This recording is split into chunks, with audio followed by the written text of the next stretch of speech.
Okay, so can you please let me know once you start the live streaming? Started.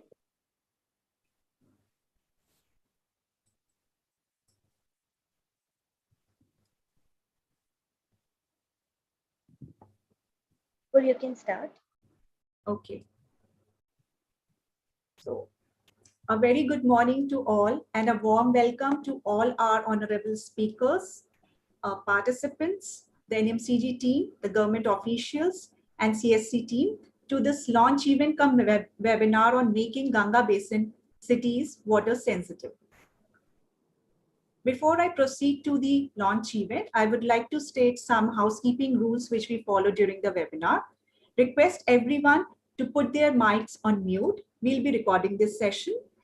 And we are also live streaming on social media platform. The allocated time for all the speakers is around 10 to 15 minutes. And we'll have a question and answer session at the end of the webinar for 15 minutes. In the chat box, you can see where we'll post some links and biography of the speakers. If you want to speak something or share something, you can raise your hand. And you can submit your questions to the speakers in the question and answer box and not in the chat box. This is the registration statistics we have received for this webinar. We have more than 840 registrants so far from 240 cities and 33 countries. We can see the type of organization. We have 43% of government officials attending this webinar and 57% from non-government institutions. We have with us academicians, entrepreneurs, engineers, architects, and urban planners. And if we see the gender ratio, we have 62% of male participants and 38% of female. For this launch event, we have with us two honorable speakers. We have with us Shri Rajiv Ranjan Mishra ji, who is the Director General of National Mission for Clean Ganga. And we have with us Ms. Sunita Narayan, the Director General of Center for Science and Environment, CSC, India. For this event, we have with us Dr. Suresh Kumar Rohila, who is the moderator for this event, who is also the Senior Director of the Center for Science and Environment. And he has over 25 years of experience in the same domain. He's also the Academic Director of School of Water and Waste, and he'll be moderating this launch event. Over to you, sir. Thank you, Snupur. And can you just give me the screen sharing rights? Very warm welcome to our honorable guest speaker, Rajiv ji. I'll just take 1 minute to share screen before I... is it visible? Yes, sir, it's visible. Let me just make it full screen.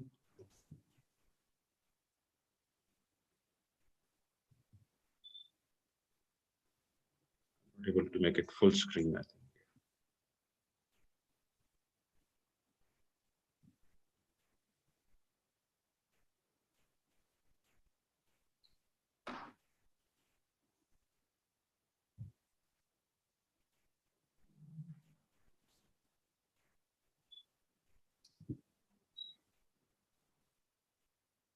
Nupur, is it live? Yes, sir. Yeah. Okay, good. Go ahead, Suresh. Thank you. A very good morning to all of you. And once again, a very warm welcome to Rajiv ji, all the participants who are joining from different government departments and the sector players today for this event. I would be taking 5-10 minutes to introduce you about the program and then hand it over to other invited speakers today. Aim of today's launch event webinar is basically a new initiative which CSC is doing with National Mission Clean Ganga, and we are very excited about this. This is aimed at capacity building and action research for promoting sustainable urban water management in Ganga Basin cities for improved river health and the flow in the river. And the aim of today's event is basically to develop understanding of a concept and an approach, what we call it water-sensitive urban design and planning, which connects water, city, and development together. And this we would like to push in Ganga Basin cities. And we would present in the webinar followed with the launch event where there will be some successfully implemented case studies. And then I would also take you through during my presentation now that what we plan over 3 years, this project, which starts now today. And we will also present a calendar of activities for the year one. If we really see that today, India has moved into a water-stressed country based on the per capita water availability, and we have a rapid urbanization taking place across India. We would, if we really map the issues and challenges in Ganga Basin, which is around 35 to 40% of the area, Ganga Basin has around 2,000 statutory towns, 100 plus class 1 cities, and urban built-up area has increased approximately 44%. And in addition to this, the demand of water and supply has been increasing across all the sectors, and in particular in urban areas. And in urban areas, the demand-supply gap of water is being met by groundwater. And in the rapid pace of urbanization, both planned and unplanned, the lakes and ponds and the water bodies, which were in situ water augmentation sources, have been encroached or deteriorated knowingly and unknowingly. And also the rainfall which happens, basically the increasing rainfall, the drains and the river is not able to even handle the moderate rainfall events. So this, in addition to this, is the another problem which National Mission Ganga has always been handling, which was on the forefront, was the inadequate sewage treatment. This program moves away from that, but also connects with the water, sanitation, and planning, and how all these things are connected for the river health and the flows. So if we really see, this is a map which we had done a quick study, which shows the status of groundwater and the incidences of urban flooding. If you'll see in Ganga Basin, we are seeing this increasingly that cities are reporting flooding as well as overexploitation of groundwater. And the blue color line shows you the Ganga Basin, which is increasingly moving into an area where we have coexistence, a shortage of water, as well as a problem of abundance. You would see today is a very heavy rainfall day, and you would see this is a common phenomena which is reported in the news that all the urban areas are getting flooded increasingly. We have just tried to map that in different national programs are trying to address at urban level, also in the water sector, the issues of how we can improve the situation and livability in cities, as well as improve the river health. Now, if we look at this, the programs like Swachh Bharat Mission, Jal Jeevan Mission, Jal Shakti Mission are across all the cities. However, if you look at the Amrut City program, which is urban rejuvenation program, 261 cities in Ganga Basin are Amrut cities. And if you look at the 100 smart cities, 31 cities are smart cities are in Ganga Basin. And out of the 111 NMCG priority towns, in the main stem states, 52 Amrit cities and 8 smart cities are there. So this makes it a very important area that we should ensure that there is convergence of the water programs and the urban programs, which ultimately will impact the health of the river and improve the health of the river. So what we have observed is that the key urban challenges and which can impact the river health is that basically there is an increasing intensity of rainfall and decreasing number of rainy days. And this is happening with the rapidly urbanizing river basin, and it is impacting, and there is a huge amount of runoff which is there at one point of time. On the other side, there is a shortage of water. These are some pre and post development situation which can be avoided with preventive and a better planning and design of the areas, how we develop either the existing areas when we redevelop or the new areas when we develop in the master plans. So these are some of the areas which are focused for this project. We have been documenting at CSC starting in 1997 when Dying Wisdom book was published, where we said that different agroclimatic regions had different ways of rainwater harvesting. We were a water sensitive society. We had a culture of managing water. However, somewhere post-independence with institutions taking over, we missed some things in between, and we have today come to a situation where not many cities, or only just today, first city in India reports to be 24/7 water supply. We don't have abundant water supply. We lack water supply. So CSC has developed an approach paper and a practitioner guide on water-sensitive urban design and planning for Ministry of Housing and Urban Affairs. And we are going to be explaining this approach. What it involves is, it is not just doing rainwater harvesting at building or campus level, but it involves municipal, local bodies, development authorities to ensure that the local water bodies are protected, wetlands are protected, And there is also stormwater management in public places like parks and open areas. And I would, in my presentation, in forthcoming presentation, I will show that how this untapped potential can play a vital role in augmenting the water supply and decreasing the burden on the river. So we also will talk about that how treatment of decentralized treatment of wastewater and local reuse can also improve the river health. These are the key focus areas in the approach of water sensitive design and planning. And these approaches and these opportunities exist at different levels in the city. They exist at the city level, which is the responsibility of city planner. They exist at neighborhood level, where local planners and architects and also the local engineers can do interventions. Then at individual level, where household owner or house owner can do interventions. So I think the combination of these together, water and sanitation, sensitive design and urban planning, is the approach what we have talked about. Last year, we have published two reports, one report for Odisha government and one for Delhi, identifying how the parks and open spaces can be used to augment the water supply as well as address the flooding issue. We have also documented the case studies across the world and across India, how various practitioners and innovators have done some good work. And I should say that Odisha is the first state in the country to issue water sensitive design and planning guidelines, and various other milestones have been achieved. Matiji is joining today and he will talk about those achievements.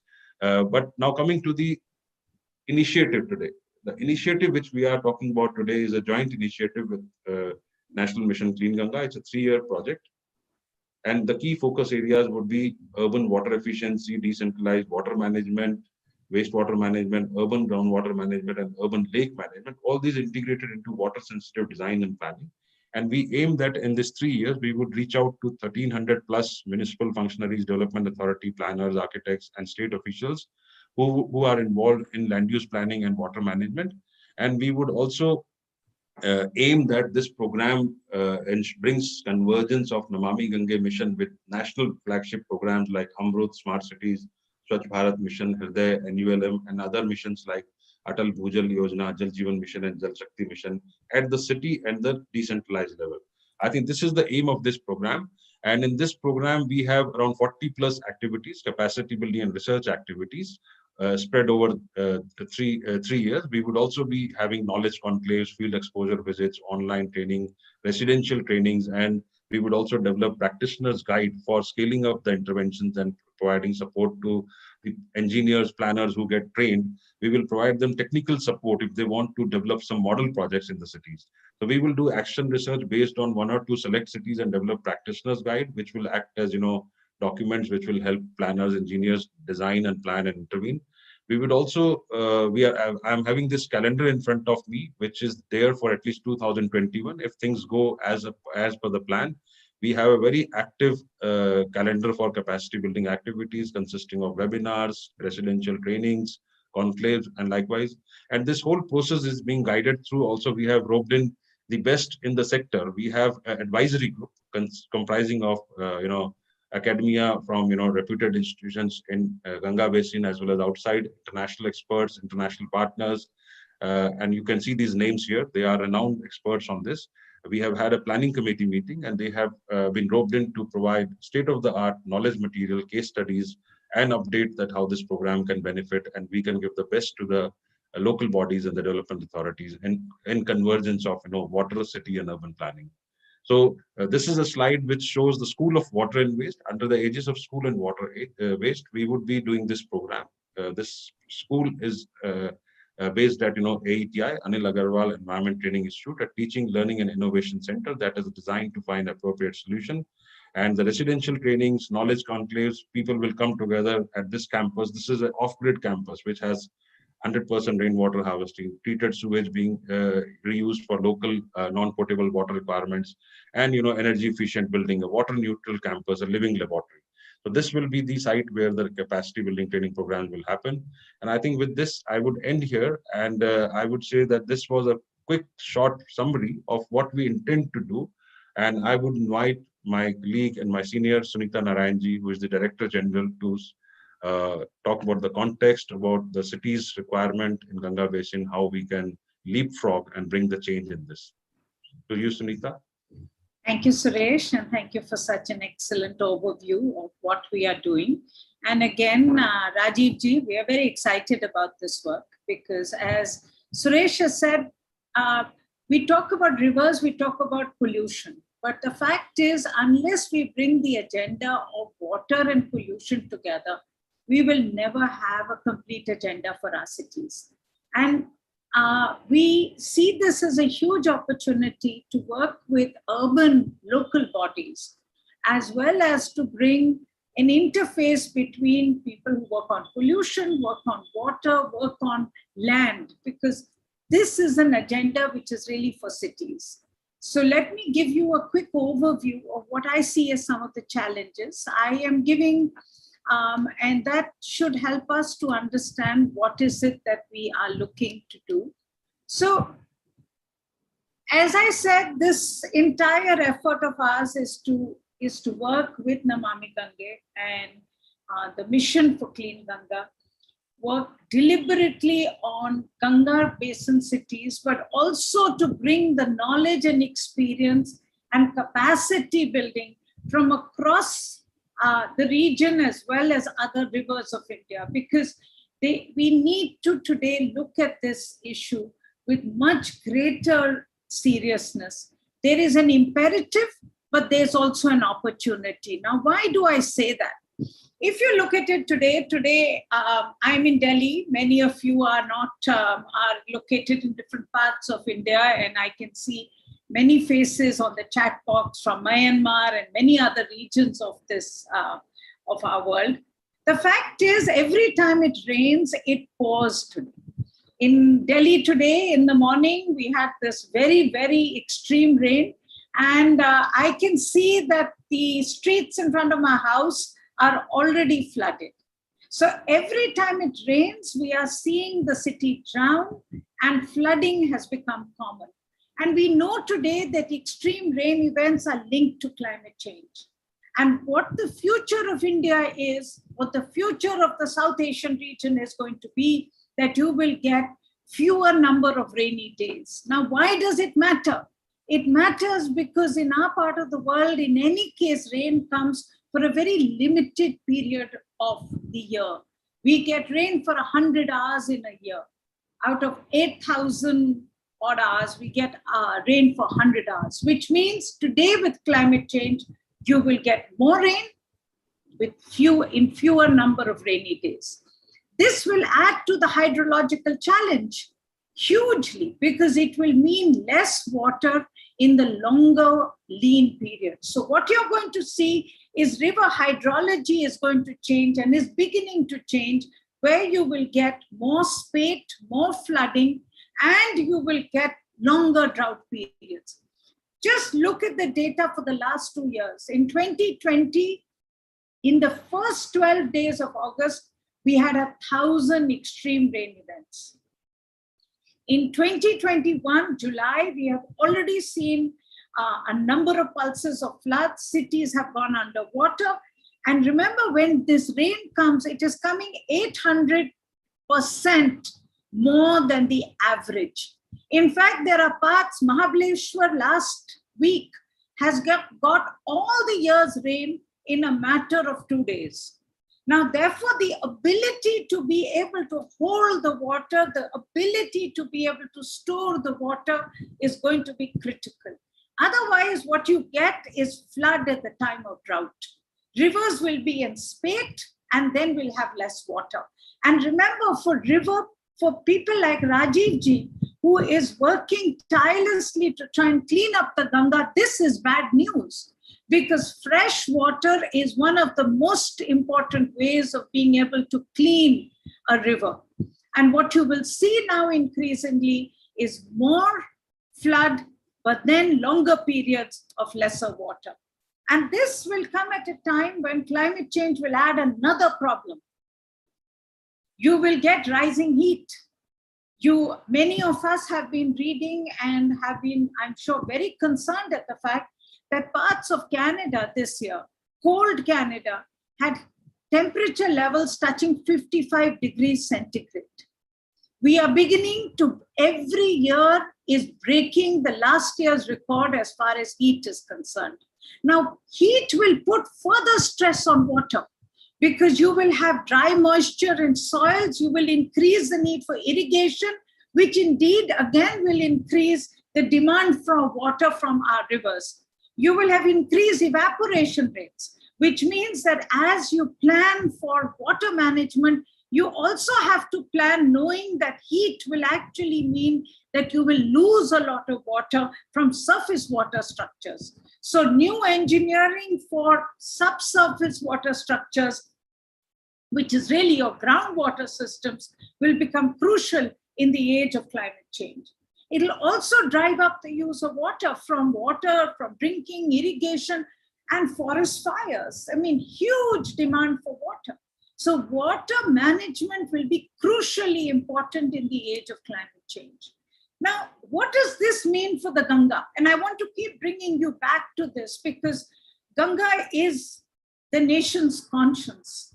But Ganga also signifies for all of us the health of every river of this country.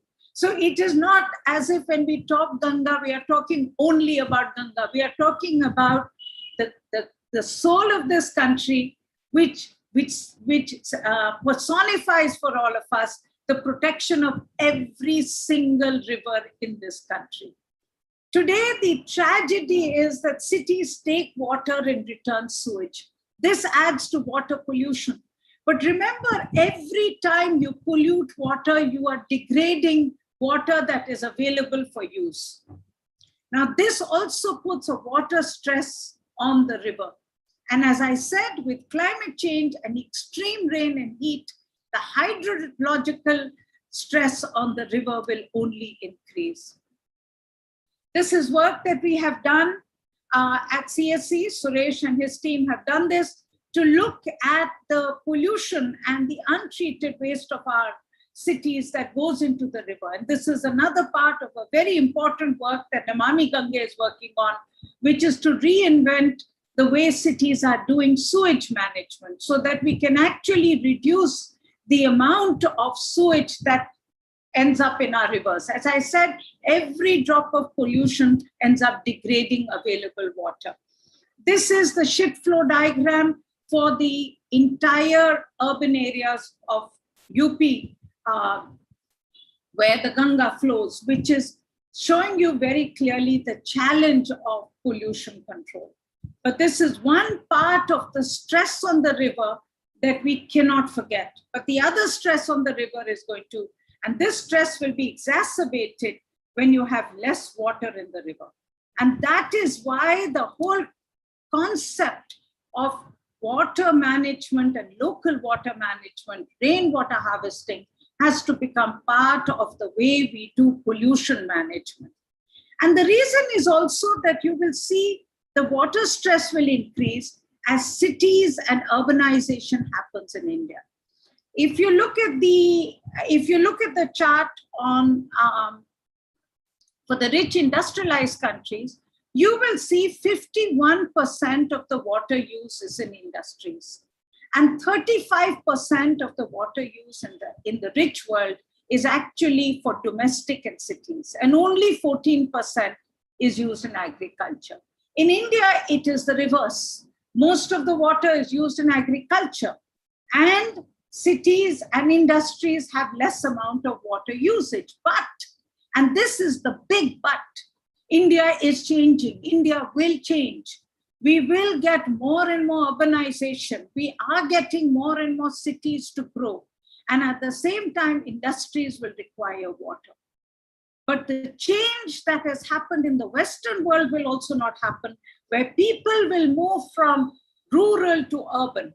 So you will still have rural India, you will still have agriculture as the base, and you will have cities grow in India, which means that the ability to be able to share the water between urban and rural will become more and more critical in the years to come. Otherwise, as you see today, cities will take water and return sewage. So what is the agenda for Ganga cities that we are now putting forward with Namami Ganga? One We need to use the flood and rainwater as sponges in the cities. We need to make sure that we have sponges so that this flood and rainwater is recharging the groundwater. The multiple benefits of this is that it will mitigate flooding and damage to properties, as well as health risk that happens at the time of extreme rain events. It will also improve local water availability for use. It will reduce the demand on surface and river water, because the more we improve our local water systems, we actually leave more water in the river to flow. But also we can use these sponges of urban India for the lakes and ponds for tertiary water treatment, so that the discharge of the treated effluents is used, these bodies are used for recharge and for reuse. The aim has to be to clean up the river, to make sure that we have water for the river to flow, and that we make sure that our cities can become more water sensitive and water wise in this process. And this is where, as Suresh said, we need to learn from our traditions. It was in 1997 that CSC launched its book, Dying Wisdom. Incredible diversity of traditions in this country, enormous wealth of knowledge in this country before the British came on how to harvest every drop of water. Every region had its own rainwater harvesting system, but the principle was simple: catch water where it falls, catch water when it falls. Rain is decentralized, so is the demand for water. So catch water where it falls. This was the principle that our ancestors taught us in how to manage water. As I said, every region of India had its own water harvesting system. These are the Zings of Ladakh, incredible water harvesting system and a reallocation of water for distribution. The 4 towns of Rajasthan are pilgrimage sites where we all must go to understand just how sophisticated water management was, where every drop of water was harvested, stored in surface water bodies, and then allowed to be recharged in step wells and in groundwater. You built a city based on its local rain endowment, and you brought in water from outside only when there was a deficit. The principle was use water, harvest rain. Khadins of Western Rajasthan, the Ahar Pine system of the Ganga in Bihar, incredible system to be able to harvest the flood waters so that you could use the flood waters at time of for recharging the groundwater. And that food systems moved from agriculture to water. Incredible network of canals all over the Bihar and Bengal. And you know, the tragedy of it, Rajivji, is that when the British came, they called them dead rivers, Kani Nadi. They called them nalas. So the entire sophisticated network of water harvesting was actually lost. And that is really what we have to re-celebrate and bring back into our world. The cascade tanks of South India can be seen from a satellite. That's how incredible water engineering was. So the agenda going forward is that we need to use land for water security. We look at land, we think of buildings. We need to think of land for water. We need to hold water where it falls. We need to value the land for water, provide legal protection to city lakes, catchments, and drainage systems. I keep arguing that the modern temples of India have to be the drains of India, because the modern temples of India will be the water system which will help us to be able to channelize the water in our cities, to be able to recharge the groundwater. And we have to rejuvenate the sponges of our cities for this. And this is the tragedy if you look at it. I mean, the whole The whole movement of lake protection must begin today in this country. Ahmedabad has built across, I can go city by city. I'm just using this as an example to show you. If you look at these blue dots, can you ever think that Hyderabad was actually a city of lakes? And yet Hyderabad built the airport on the catchment of the Himmat Sagar Lake. This is really what we have to stop. This is where we have to step in to say lakes are critical for water security. And they have to be, because if you look at just this picture, in 1925, this is a Mumbai picture.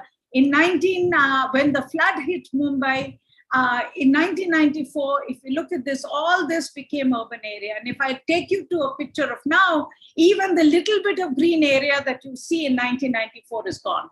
There is no wonder that every time it rains in Mumbai, the streets, the city drowns.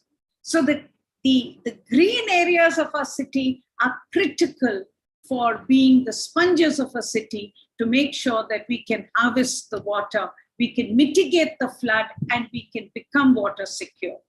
And the reason is because we never consider groundwater today critical for water security. Yet we have a situation because we bring water such long distances, water supply does not reach all. People have no alternative but to move to groundwater. Millions in our cities depend on private well, tanker mafia, bottled water. But the water supply shortages show up in the groundwater table of our cities. If you look at this map of Delhi, you will see wherever the water supply is low, the groundwater table is falling. And that's a clear way. If you superimpose groundwater on maps on cities, you can immediately see where the water stress in a city is. But you also have to be clear that we will never be able to provide water for all. Because if you look at this map, you will see the longer the distance to bring water to your cities, the higher the cost of supply. Electricity costs are going up. Distribution losses are going up. And as a result of it, you do not even have money to be able to invest in sewage management. So local water harvesting is critical for municipalities, water utilities to have money to be able to invest in taking back the water or the wastewater, the sewage, and to invest in its treatment and its reuse. So local water can improve the water utilities accounts. So finally, as we see it, the traditional knowledge for Ganga's future is critical. One, if we learn from our traditions, we will say, plan and build distributed sources of water. Cut the length of pipeline for water supply. It will cut the cost. It will bring local water to people. Groundwater will supply water, which is already, it is doing, but it is neglected. So recharge, recharge, recharge. Secondly, plan and build distributed sewage treatment systems, which in then will cut the length and pipeline of wastewater treatment. Today, I live in Delhi in Green Park. Every time I flush, my flush water has to travel 20 kilometers underground to reach the Okla sewage treatment plant. Now, between my flush and Okla sewage treatment plant, there are many, many cracks in the ground in the pipeline. And the length of the pipeline, the pumping costs are making the costs of both water supply and wastewater treatment prohibitive. So the mission has to be harvest the raindrop, reuse every drop of treated wastewater. And this is why we are very excited with our collaboration and partnership with Namami Ganga to take forward this agenda. We want to learn, share, and build practice on the following. How can cities harvest the raindrop in their homes, in their parks, in city lakes, and in ponds? Harvesting the raindrop is critical in a climate risk world. We have to be able to use the water for the long periods of scarcity that we will have. Secondly, we want to work deliberately on how to improve lake water protection. How do you rejuvenate and treat wastewater and do groundwater accounting? And we want to build local sewage treatment for reuse. So it's all part of a water waste agenda with a very common objective. And the objective is very simple at one level, but very important and critical for all of us. We have to build a water sensitive and water wise city for Ganga, for every river of this country. Water wisdom comes from being water prudent, comes from being water sensitive, from being waste wise. And that is our partnership with Namami Gange. So again, Rajiv ji, thank you so much for this. And we really look forward to the opportunity to working with you and cities across India on this agenda. Thank you. Thank you, Sunita, for a very inspiring session today. And Rajiv ji, now I take this opportunity to invite you. Nupur, you want to share the screen and slide? Rajiv ji is the Director General of National Mission Clean Ganga. He's an IAS officer and 3-decade plus experience of spearheading urban as well as water and various other sector areas. So Rajiv ji, we have been, I remember I talked to you about this project around 7-8 years ago. From water you went to the urban, and from urban now you have come for a second innings in National Mission Clean Ganga, and we finally have you can say got ahead with this program, and I'm looking forward to your guidance and your talk today. So we look forward to your session, sir. Thank you, Suresh. Thank you, Sunita ji, for a very, the inspiring as well as comprehensive picture you have presented. And I think you did the right thing of talking about this, because perhaps we have got tuned to our thinking, and when we see a crisis, then perhaps the best comes out of us.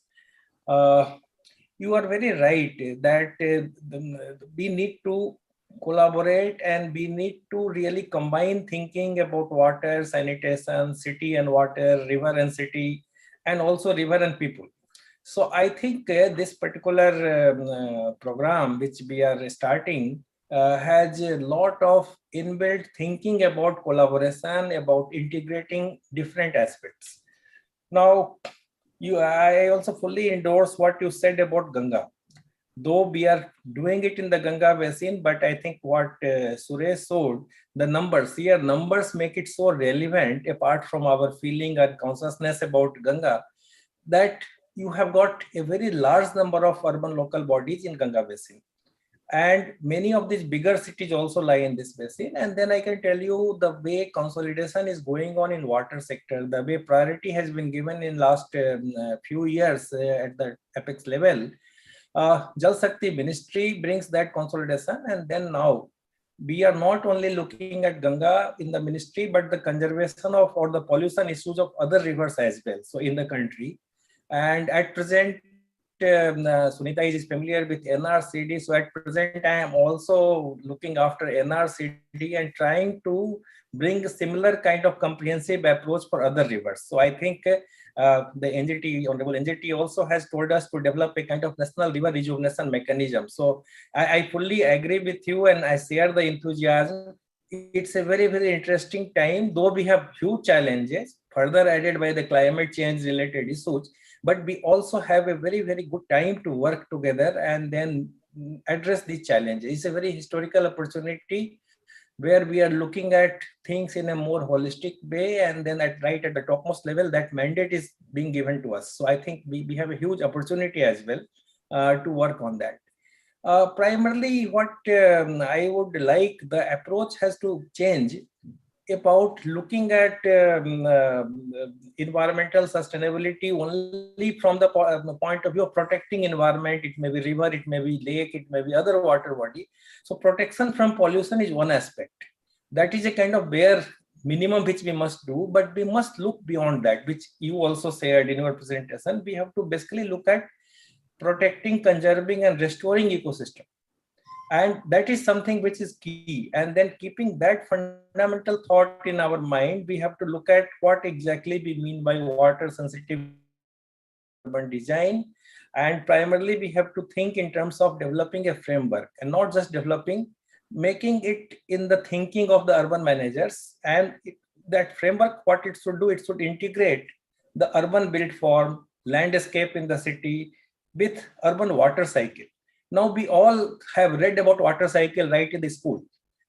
But when I was just reflecting now in this mission or in urban development ministry also, how much we really understand the real insight of that water cycle. And somewhere we have actually got disconnected. As you showed some examples, like from our traditional wisdom, slowly we got disconnected, and perhaps those traditions started looking less fashionable, and people stopped talking about them. We stopped respecting those traditions. Similarly, if we really understand fundamentals of water cycle and apply it to the urban system, I think most of the things which we are talking becomes very obvious, that we have to do all these things, and we have to do all these things together at a time, because I think we have really lost a lot of precious time, and perhaps we cannot keep on saying that first we will do this, first we will do solid waste, then we will do liquid waste, then we will do liquid waste by STP, then we will do with FSSTP, then we will do this, we will do centralized, we will do decentralized. I think we have to look in integrated way, and no single solution will work. Life is really complicated and further getting complicated. So we have to understand and perhaps move with all these things. So whether it is reducing the water demand, I mean, there could be technology, there could be water conservation appliances, etc.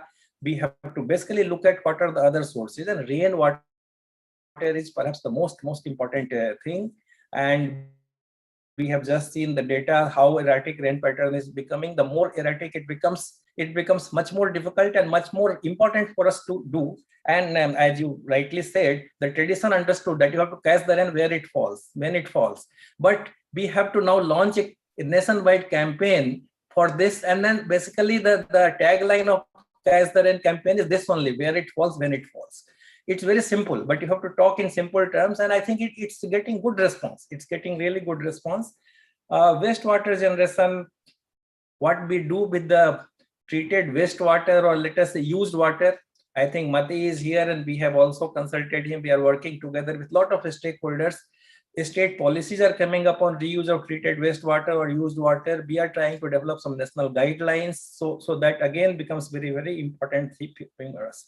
What's perhaps important is to look at all the three streams of water, whether it is the potable water, drinking water, or wastewater, sewage, or storm water together. And then when we look at a kind of how our city should be, what kind of things should be there, when we look at the designing our urban system, I think one, urban system has a lot of things which may not look directly with the water, maybe transportation, maybe several things, but look water as part of the city administration, city management. And then in water, look at all these three streams together. Because the storm water, traditionally we have been looking at it as a kind of evil coming to the city, and somehow we have to get rid of this storm water and dispose of so that city is not over flooded. I think that thinking has to change. And then, as you have also shown, we have to look at this storm water, how we can design our built environment, how we can design our landscape so that we can utilize them. Even look at the floodplains. I think that's very important part. So I think look at all these things in totality, and then look at a kind of water balance, how much rain you get. It's going to be erratic. Have some scenario analysis that how it's going to be in future, how much you draw from the city, from the river for your drinking needs, and how much you are giving back. And you are absolutely right, Sunitaji. We take water and give back sewage.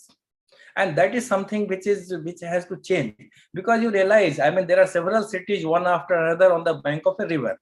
So your sewage becomes a drinking water source for some other city. So ultimately, you have to look at what you can give back to the river instead of giving back sewage, how you can improve the quality of this treated wastewater, reuse it, and try to think river like a guest. It has entered your city boundary, and like you treat a guest, you part with the guest with some goodwill and good feeling. But we are not doing that with the river. We are doing exactly opposite. So I think if we change that thinking, perhaps we'll find a lot of solutions. We have a lot of technology, we have a lot of knowledge, traditional knowledge as well as modern knowledge. But I think this approach has to change. And in Namami Gange, what we have been trying to do, I mean, trying to make it different from the previous programs, because earlier we were only looking at STP. Now, pollution abatement is a major part where we are looking at STP, other kind of solution. And as I told you, a solution combination of all different things. But we are also looking at reuse in a very big way. Several projects we have done. We are trying to have some policy level intervention fit for purpose. That concept has to come. People have to understand that, and still we will challenge, because you have to change the mindset of people. It's not very easy. I mean, they have to accept this water. Even now, there's a lot of reservation for that. So that's one part.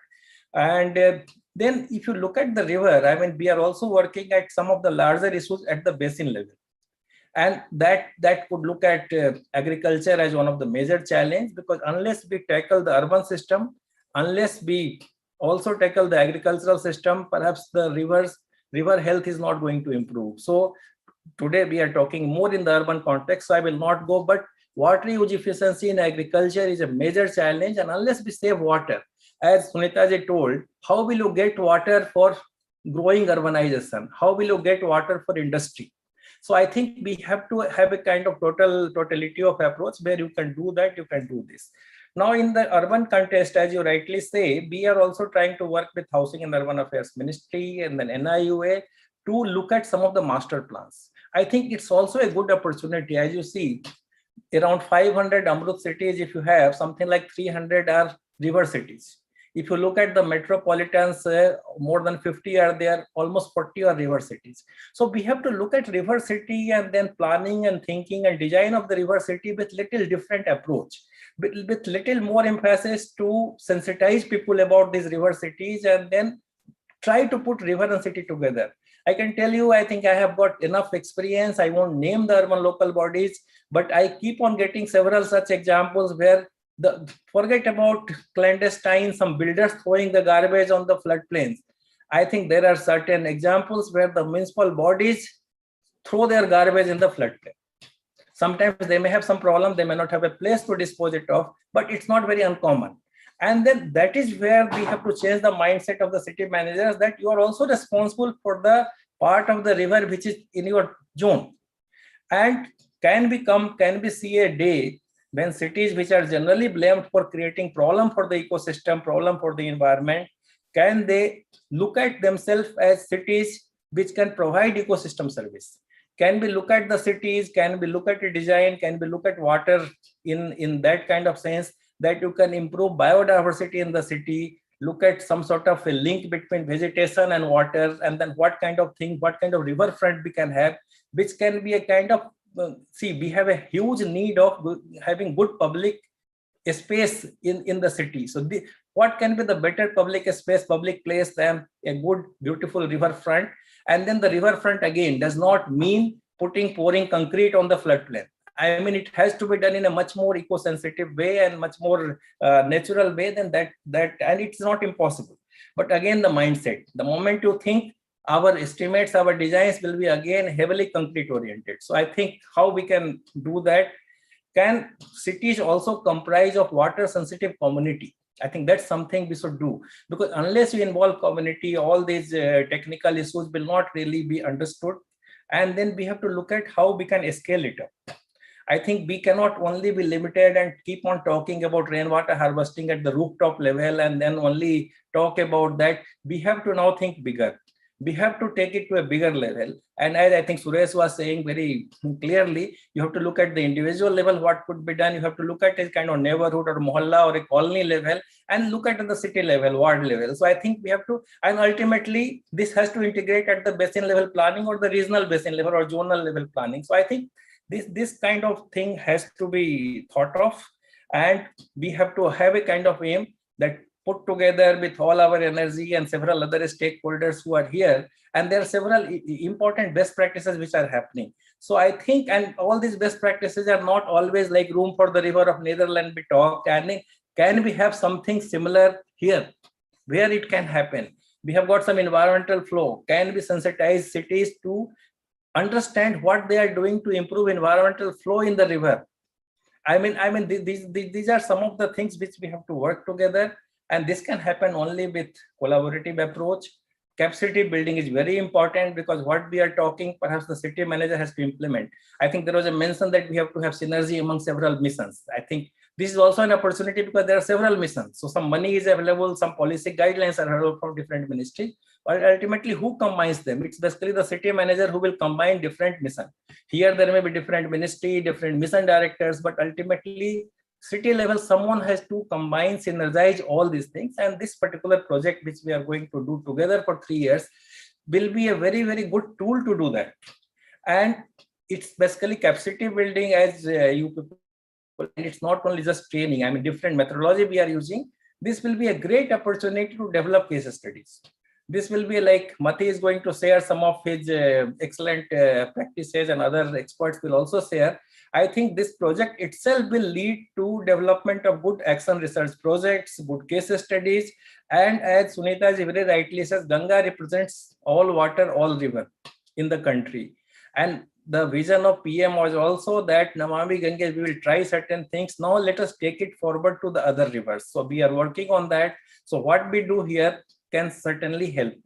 In Namami Gange, we are also trying to develop, apart from the master plan, river sensitive master plan, we are also trying to develop a kind of city alliances, river city alliances. So we can start, I think this project will also help us. So I think with NMCG, with CAC, with NIUA, Housing and Urban Affairs, I think let's all develop a kind of model river city alliance, which becomes a kind of permanent facilitative framework, and where some cities take more lead. I mean, we become the facilitator or catalyst, and then some city hosts certain meet, or some, it may be virtual, it may be a mixed kind of meeting, and we share these kind of ideas, we share this kind of material, we share the best practices and carry it forward. So I think that is something which is very, very important for us.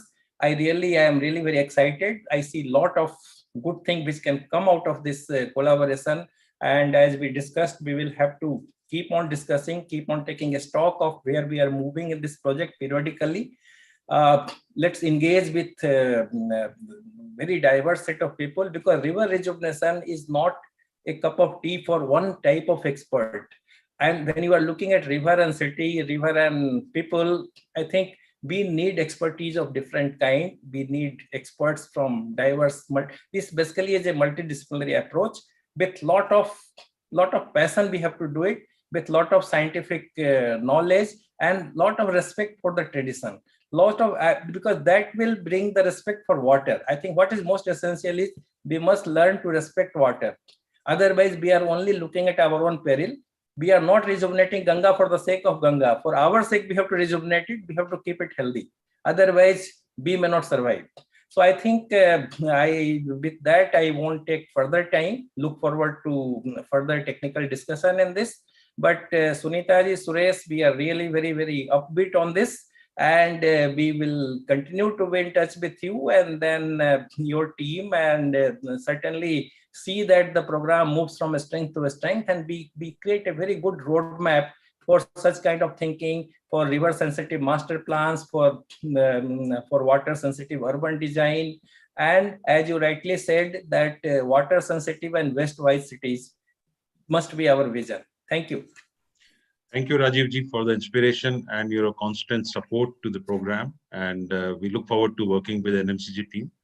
So we are learning a little bit. Just, Suresh, just 1 minute. Yeah. Just Yes. Rajiv ji, I really like the idea of the river city. And CSE has a sort of network of cities that segregate, network of cities that do fecal sludge. But I think you have encapsulated that much nice in a much more powerful way. So we will work together with you on this, because I think it's a brilliant idea to bring the river and the city together. And yes, we'll work on I think, thank you so much, Sunita ji. Let's jointly talk and give this concept a meaning and let it become eternalized. Then only things will come together. Otherwise, different missions will keep on going differently, meeting their objectives, but not the objective of the people of the city. No, we will work together. Sorry, Suresh. Please No, thank you very much. I would like to now straight away move on to the webinar, and we have put interesting case studies where there's a lot of learning for the participants who have joined from different parts of the country and outside the country. And there's a small change which I'm doing in the agenda because Mathivatnam ji has requested for his presentation to go first because he has some other commitments. So we are going to start formally the webinar, which has three main speakers. Mathivatnam ji, Principal Secretary, Housing and Urban Development Department, Odisha. He is a champion in terms of many firsts, like many milestones he has achieved. And today is a great day. I always used to say that, 24/7 supply in India, there's not even a single city. Now I can say that it is one, Puri, and under his leadership, that is. And look, congratulations, Matiji, and we look forward to your session. We have CSC has partnered with Housing and Urban Development Department, Odisha, in one past a year ago, and we are having a knowledge support partnership on mainstreaming water sensitive design and planning. And Odisha was the first state government to issue these guidelines, and a lot of progress has been made in tapping rainwater across state, and we have done series of activities, and we look forward to Mathivatnam ji, who is the commissioner cum secretary, to give his address. Sir, 15 minutes, and we look forward to hearing from you how you have spearheaded the initiative in Odisha. Thank you so much, sir. Thanks to Rajiv Ranjan sir, Sunita madam, and all the other distinguished panelists. Let me share my screen.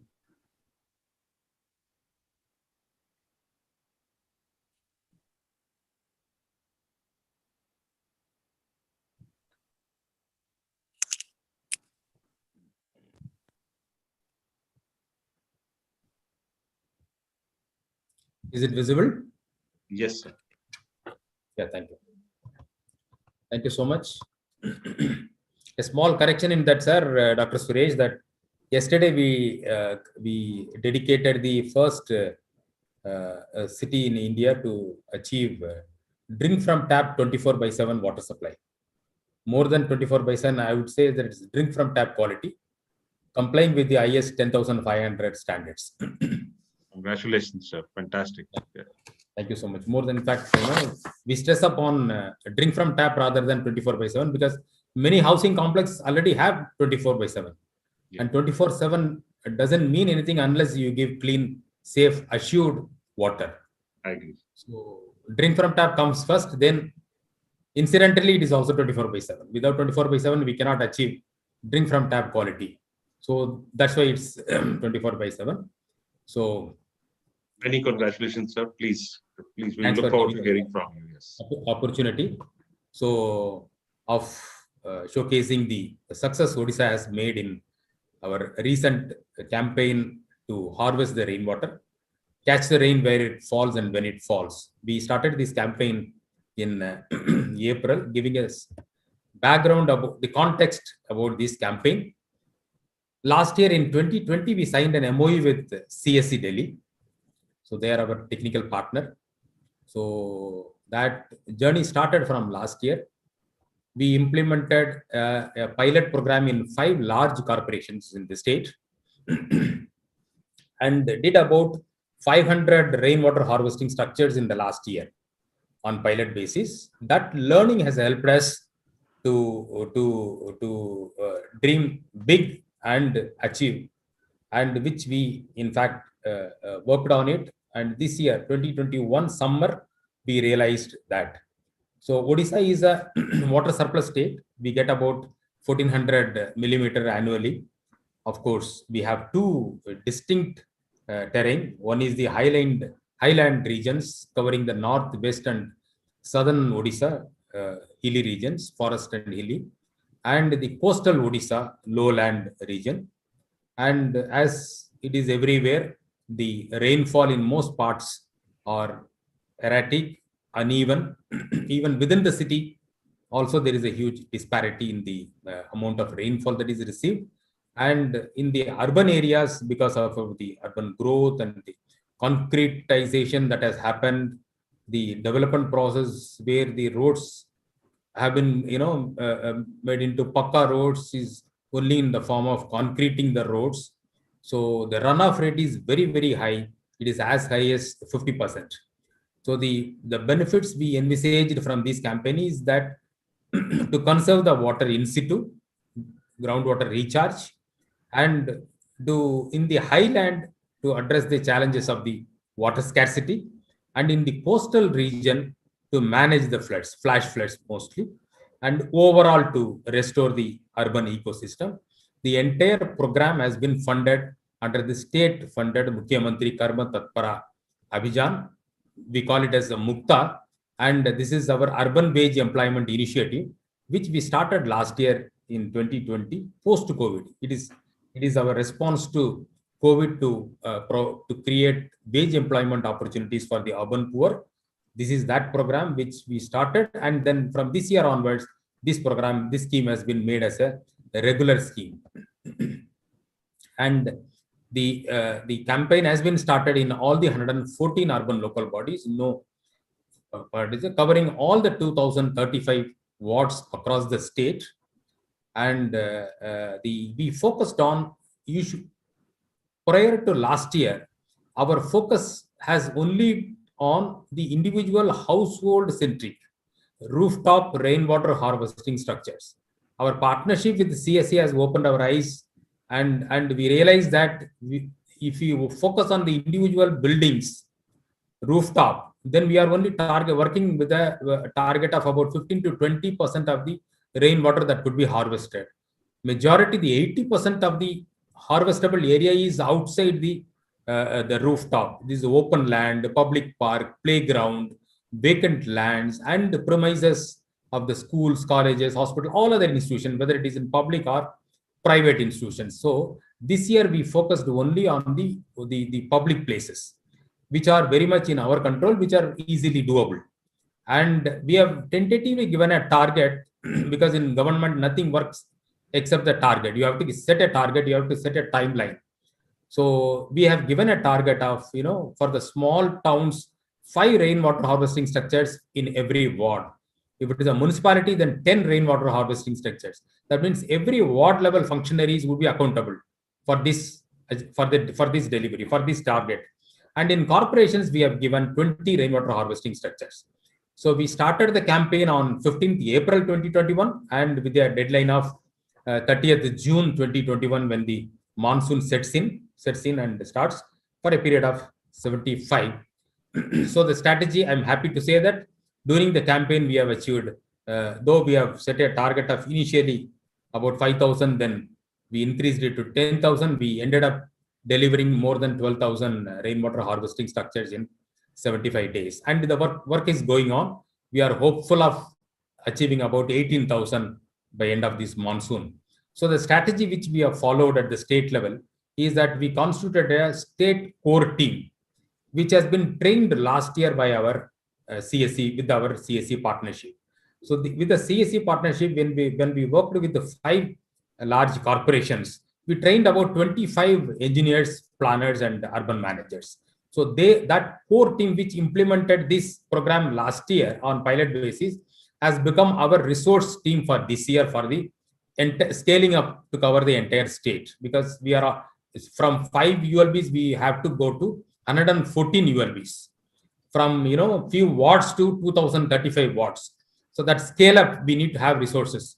So we further developed those the engineers, managers, and the planners from these 5 corporations, and created a solid working group. That team of officers have spearheaded this campaign on daily basis. As I said, we have set a very ambitious target of about 10,000, and we have mapped all engineers in all the urban local bodies. Though we have taken up these in 114 urban local bodies, 3 urban local bodies which are in the coastal area, where the groundwater table is too low, less than 3 meters, we could not take up this campaign because of the technical feasibility. So we excluded those 3 ULBs and focused on 111 ULBs. 256 engineers have been mapped, and capacity building has been done for them. Their know-how, the expertise have been developed, and we have also given individual engineer-wise target in every ULB. And these 256 engineers, even if they directly implement, they cannot implement more than 10 rainwater harvesting structures in the limited period of 2 months. So so it has become a compulsion for us, necessity for us to broad base our implementation network. So we co-opted the community-based institutions like Women Self-Help Group. We have a very strong Mission Shakti movement in the state. In the state, it's a 2-decade-old program. So we co-opted the women self-help groups from the urban local bodies as our implementing partners, and we have kept the contractors away from the entire program. It's not a contract. There is no place for contractors here because it's a simple model. It's a community-based implementation, community-centric implementation, and they are our implementing partners, supported by the engineers. So once you get the contractors in, then the contractors' margin becomes, contractors' profit become the main motive. Then it would become so mechanical. We will have rainwater harvesting structures, but there won't be any catchment there. There won't be any harvesting there. You will end up having dead, archaeological structure kind of things only created in thousands, but no real harvesting would happen because it won't be need-based. It would be profit-based. That's the reason we have kept the contractors away. We thought that whatever we could do involving the community-based partners, that is enough. So that we will be able to maintain also in the subsequent years. It won't be abandoned. So following that, we have and once you are working with the community, then you have to work on a very simple model. It has to be terrain neutral, and we have to provide maximum support. Otherwise, you will not achieve that speed and as well as the scale. If you want to achieve the speed and scale, then the process has to be simple, easy to understand, easy to learn and do.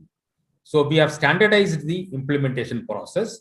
We have come up with the model, plan and estimate for terrain neutral areas, and intensive and extensive training has been important. These trained 256, the initial 25 trained engineers trained the 256 engineers in all urban local bodies. In turn, the 256 engineers have trained the women self-help groups in the urban local bodies on the implementation process. And they helped in preparing the plan and estimate. We roped in 7,600 self-help groups. In the slums, we have partnered with the Slum Dweller Association. In the non-slums, we have partnered with the women self-help groups. Altogether, it's about 7,600 community-based partners. And those partners in association with the engineers did the site selection, prepared the report, prepared the plan and estimate, and work orders were issued in favor of the implementing agencies, and work started immediately. Because here, since it is on nomination basis, there is no tender process. The tender process doesn't take much time. It's only selecting a suitable partner, community-based partner, and entrusting the work. And the fund, the cash transfer has been made online, account transfer, and the implementation process has been simplified. And the structure, as I said, that when you are working on a speed and scale, it has to be a very simple structure, easy model to adopt. So I don't want to get into the technical details too much. It's a pit and burrow model, leading channels and a pit, and the execution time is 1 to 2 weeks. So we selected about 14,806 sites across the state, across the wards, mostly on the parks, playground, institutional areas, the vacant lands. And out of which 14,206 work orders have been issued to the implementing partners. Work started in more than 13,000 sites. And so far, in 12,056 places, the rainwater harvesting structures have been completed. And these are some of the photographs where our implementing partners have proudly displayed their work.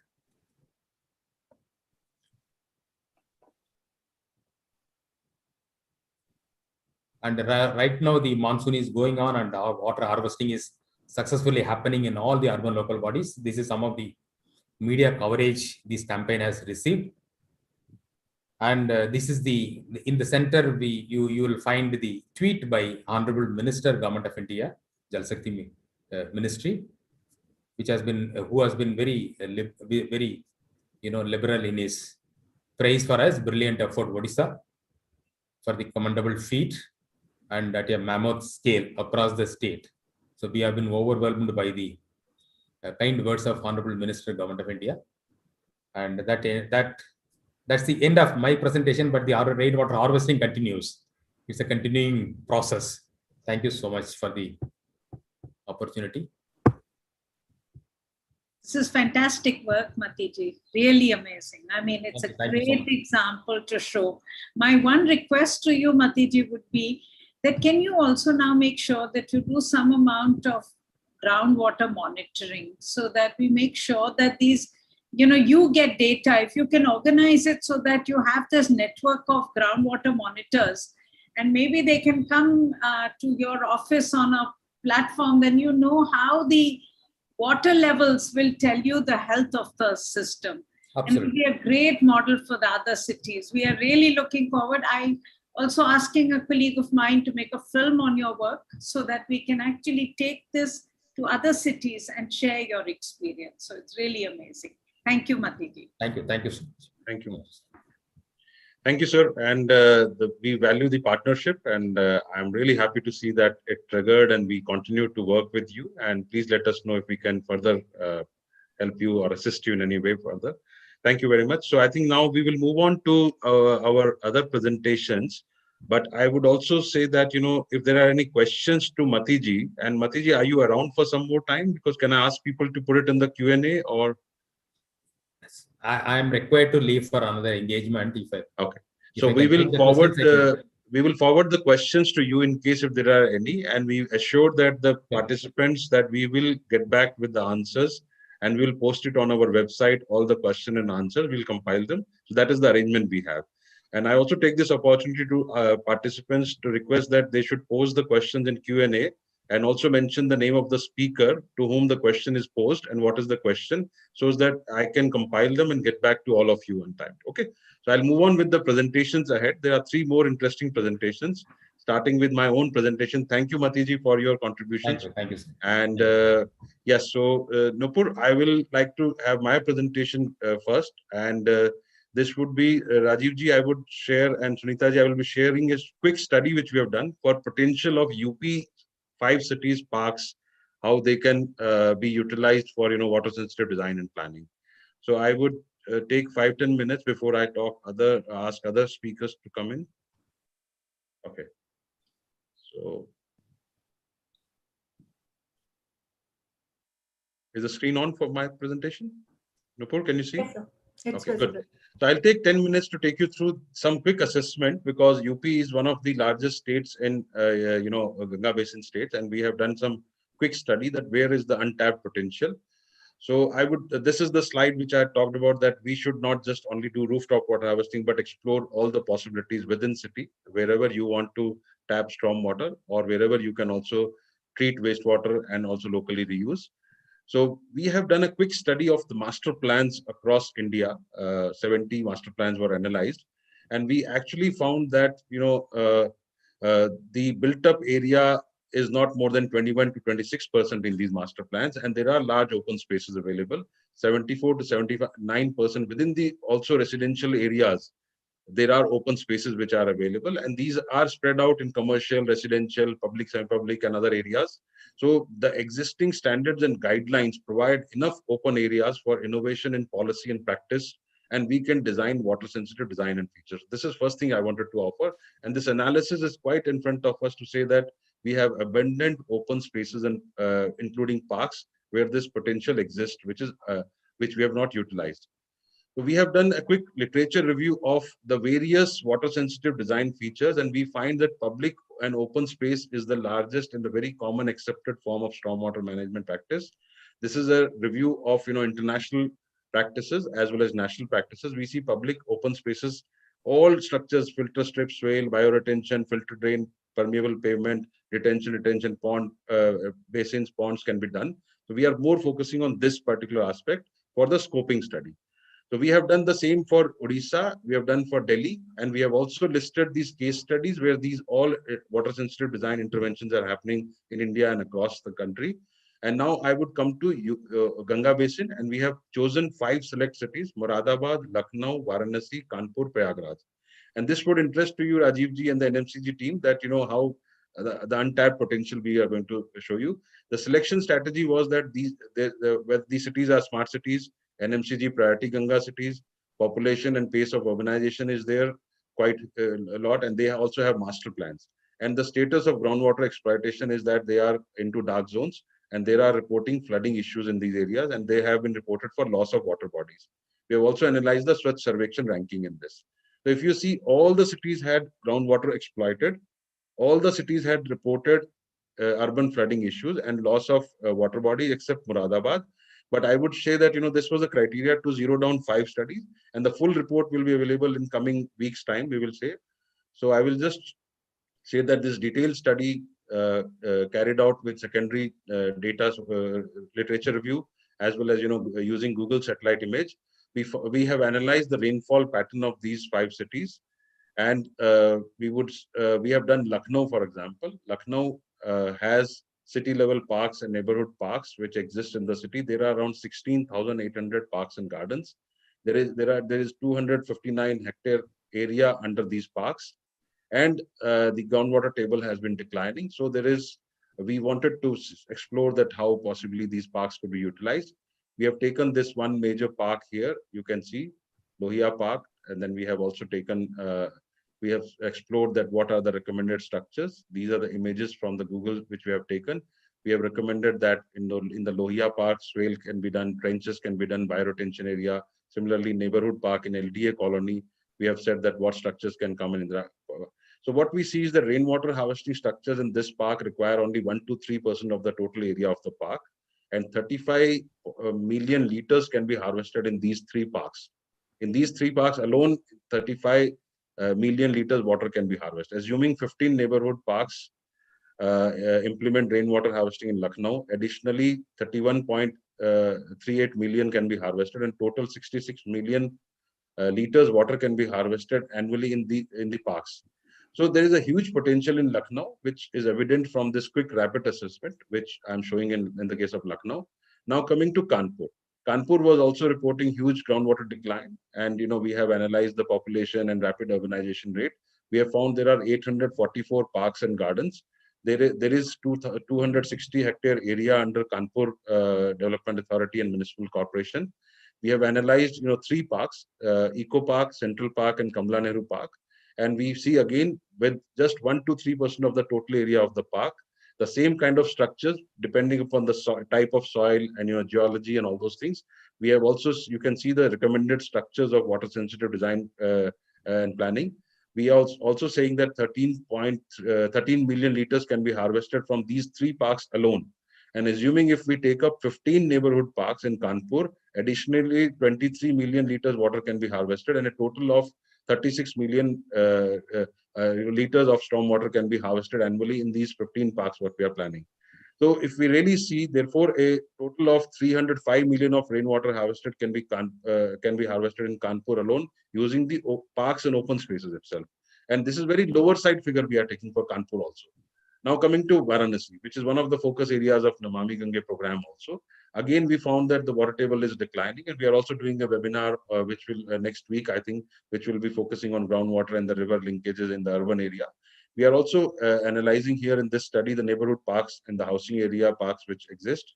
We find that there is 775 hectare area under Varanasi Municipal Corporation, and these parks have been again similarly analyzed based on the type of soil, geology, and the water table, and the recommended structures are listed. Again, we are asking here, we are finding that only 1 to 3% of the total park area, we can harvest 4 million liters of storm water.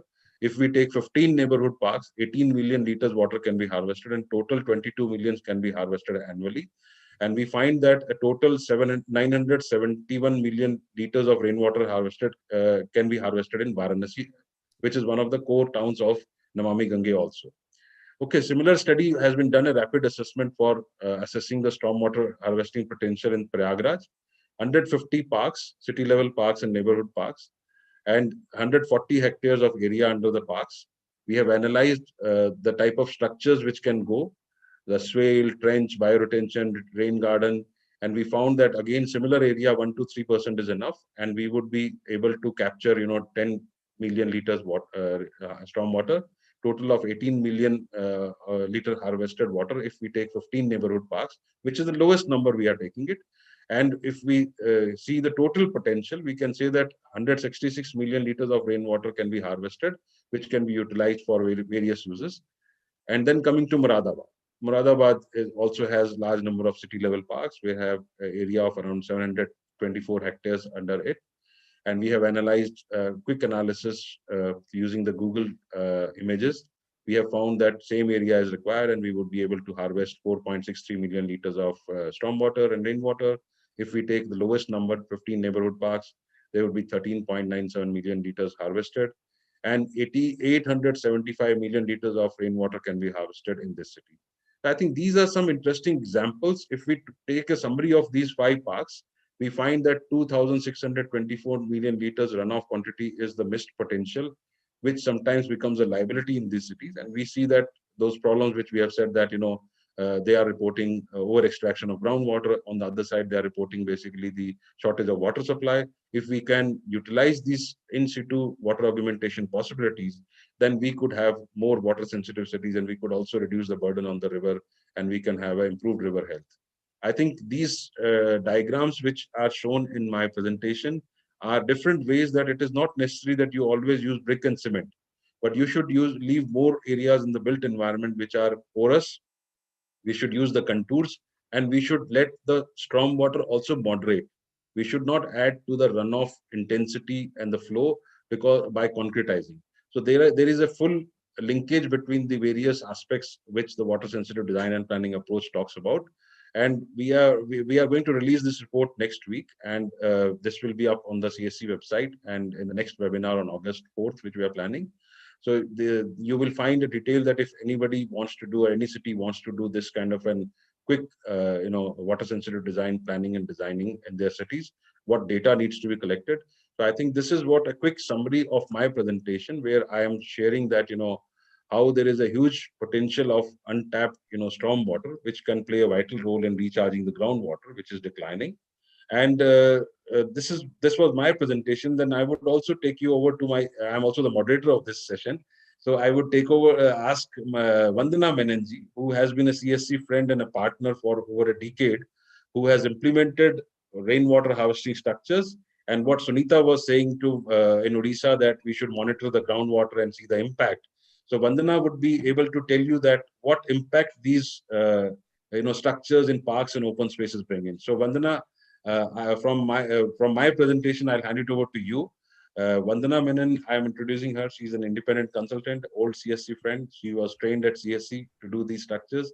She's a practicing architect. So Vandana, to you, and we look forward to your presentation to tell us what is your story. Thank you, Mr. Rohila.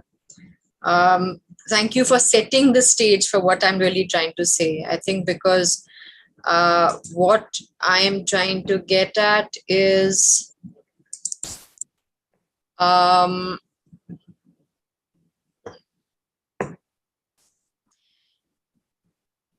full screen. Yeah, is that full screen, Anupur? Yeah. Yes. So what I think we're really trying to say is that starting from the loss of traditional knowledge, coming to where we are today in contemporary cities, and how do we really ensure that going ahead we plan in a water sensitive manner. The case study I am going to discuss with you is of the colony or residential area of Nizamuddin East. The initiative was started in 2001. This is pretty much what the city of Delhi looks like from its drainage map point of view. And specifically where we are here in Nizamuddin, we're at the culmination of a network of nalas which comes into the Barapula Nala system. So we're very close to the Yamuna, so low lying in that sense. But also we have this major nala which goes right past our colony. And the whole system of Delhi has been that stormwater has traditionally run off into these drains, which have, collected stormwater runoff pretty much over the entire west and southwest of the city, and then emptied it out into the Yamuna. Of course, over the years, a lot of these drains have become glorified sewage lines because untreated sewage is dumped into them. What I'm looking at specifically over here is the the area, what is the potential of the city? Since we're talking about an urban area, what really is the potential of the city or the built environment? And how does that offer an opportunity to conserve water? The Delhi has also traditionally had bunds. So we've had retention structures and detention structures where rainwater was successively held back so as not to cause flooding in the city. But the story that we see today is quite different. Looking specifically at the built up environment in residential areas, what really is the community and who are the stakeholders? The community in Delhi, technically, at least the one I'm talking about, is what we call a colony.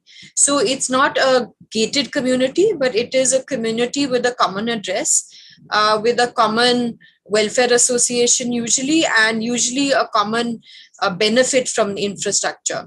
So the what drove Nizamuddin East as a community to look at water harvesting was firstly the policy in 2001.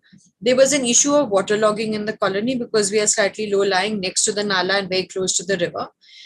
It was also seen as an opportunity to improve the infrastructure because the network of stormwater drains, once implemented and looked after, is a perfect way of collecting rainwater, like we've been talking about, where it falls and when it falls.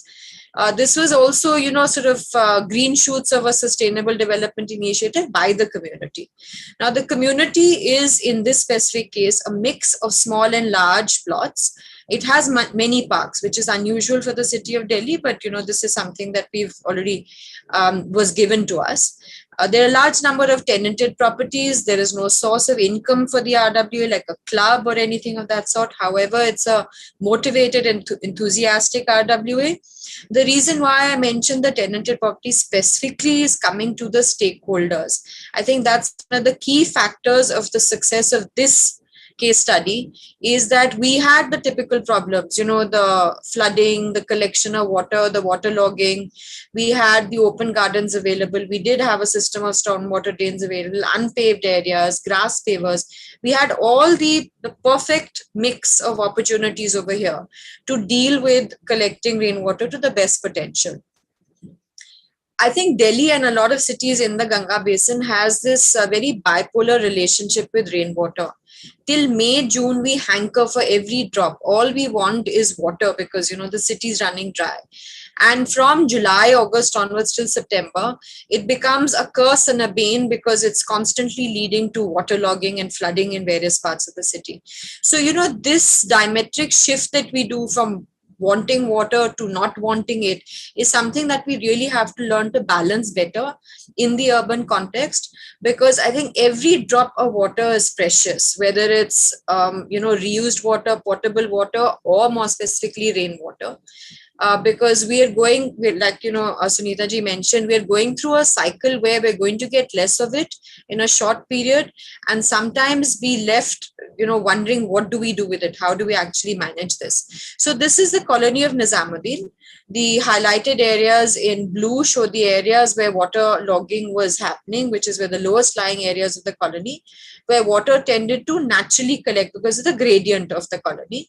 And this is also where we identified the closest park to such an area and located our structures. So you'll notice that all our structures are located mostly in parks and already serving an area where water tended to collect on its own.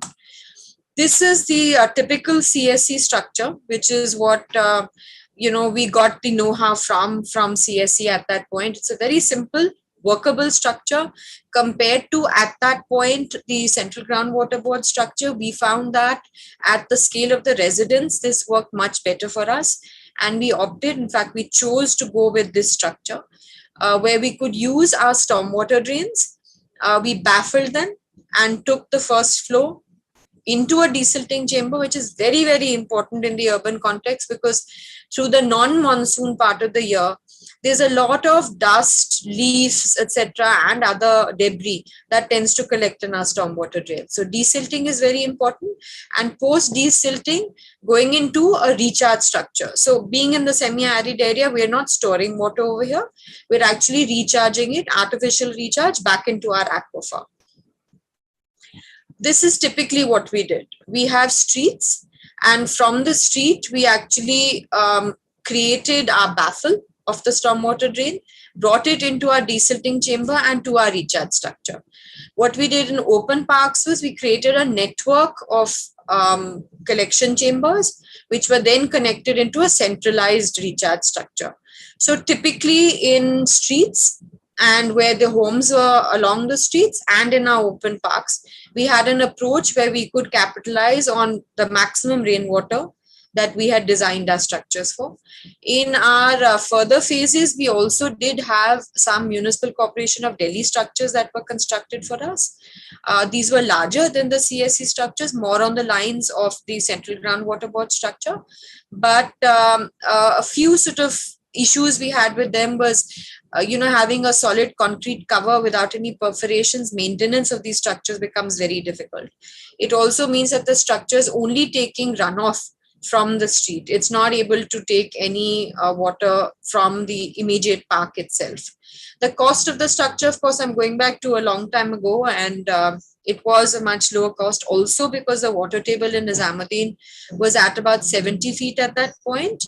And we were only putting our bore in till about 40 feet so that we had enough, at least 10 meters left to allow for natural filtration of the rainwater. It was an affordable structure. It cost us about 15,000 rupees in those days. The funds were entirely raised through the community. Now, this is where the community participation and the stakeholder part comes in, which is very important to really the next thing, which is, not just we're looking at using our parks and our open areas to collect runoff from sidewalks or from our rooftops, but also from the park and bringing that into consolidated structures of rainwater. But the maintenance and sustaining these structures is the most crucial part to accruing benefits from such structures year after year. And this is where community participation, creating a stakeholder for the structure becomes very important, because someone's looking out for the well-being and the maintenance of the structure year after year, and therefore allowing for the structure to be in top condition to recharge every drop of rainwater that reaches it. Of course, again, between 2005 and 2020, the cost per structure of maintaining it has gone up, but it's very minor. And again, the CSC structure is very simple to maintain, which is that the filter media, which is, coarse and fine aggregate, is washed or replaced. The perforated pipe is protected. We continue to use a biodegradable medium like coconut coir rope, and you need labor to execute the exercise. This is a pre-cleaning, what the structure looks like just before we clean it. So the storms are desilted, which is sometimes very often what the corporation or the municipal body needs to come in and assist with. Roofs are clean, rainwater pipes are clean. The structures are, completely cleaned out of all the old debris, etc. A lot of leaf compost comes out from it, which is used in our parks itself. The benefits clearly, the case in point that Nizamuddin has illustrated and demonstrated year after year. And since 2003, when we first implemented or completed this project to a live project today in 2021, is through the years when CSC has assisted us with monitoring both the water table. There has been a dramatic improvement in the water table as well as the quality of water. So it's not just the total potential that this community effort has allowed by using parks to harvest and to continue with its rainwater conservation exercises, but also the quality of water. Our quality of water has substantially improved. And this is through a cycle, a developmental cycle that both the colony and the city of Delhi has witnessed, where a lot of real estate pressure has led to independent homes being torn down and built to maximum FAR capacity. So, where you had a family of maybe 4, you have 4 families of over 16 to 20 now managing with the same water supply or the same tube well, those that have them, and still sustaining a positive improvement in our water table level as well as in the quality of the groundwater, because the rainwater quality that we get is almost potable quality water. And that being recharged into our aquifers is clearly demonstrated an improvement in the quality of water. So I think for us, what we've really seen is that it is a community participation. The stakeholders have played an important part, and the rest, of course, the figures and the monitoring. Like Suresh ji mentioned also for Odisha, that if, and Sunita ji mentioned that if the monitoring continues, this becomes a great example for other projects to follow. So this really is something which has encouraged us to go into a further phase. We've actually expanded further from the original 13 structures to 5 more structures. And we continue to see the benefits in our both water table as well as the quality of the water. This really pretty much is the case study of Nizamuddin. And for us, we find that though there is some apprehension about street runoff sometimes being taken into recharge structures, our monitoring of quality of water demonstrates clearly that so far we are not really suffering any downside of that. Thank you. That's sort of what I. Thank you, Vandana ji, for sharing your decade-long journey and experiences that the systems do work, but community and spaces which we are trying to utilize are the community spaces, and making water everybody's business is what CSA is always talked about. I think this alienation from water, which has partly come from even looking away from the river in cities which have had rivers, partly migration, partly, this movement of people, is something that we need to reignite. Where if even in a residential area, you're not going to be facing the river or participating or interacting with the river on a daily basis, these are, your little water bodies. They may be on subsurface, but this is now yours to look after and yours to maintain, because this is what's going to permit you to then, continue living off the water that the water cycle gives us. Fully agree, Vandana ji. Now I take this opportunity to move on to the next presenter, Stanley Samuel, who represents Ecosoft Private Limited, and it's a Singapore-based group, and he has been an innovator, and together with Marcus Lim, who is the co-founder and highly talented team, he has done several projects. And his inputs in this webinar is basically the role of private sector and in the delivery at a scale, as well as not just the parks and rainwater harvesting structure, but various other examples which he will bring in. So Stanley, if you can take 15 minutes and share with us your experiences of working with cities in Madhya Pradesh, Maharashtra, Singapore, some case studies, and you have 15 minutes to go. Thank you very much, sir, to the Mission Director of National Mission for Clean Ganga, Sunita ma'am, Dr. Rohila, all my practitioner friends here. I must say this with a lot of openness and transparency, that I'm humbled and inspired listening to the various speakers and the presentations.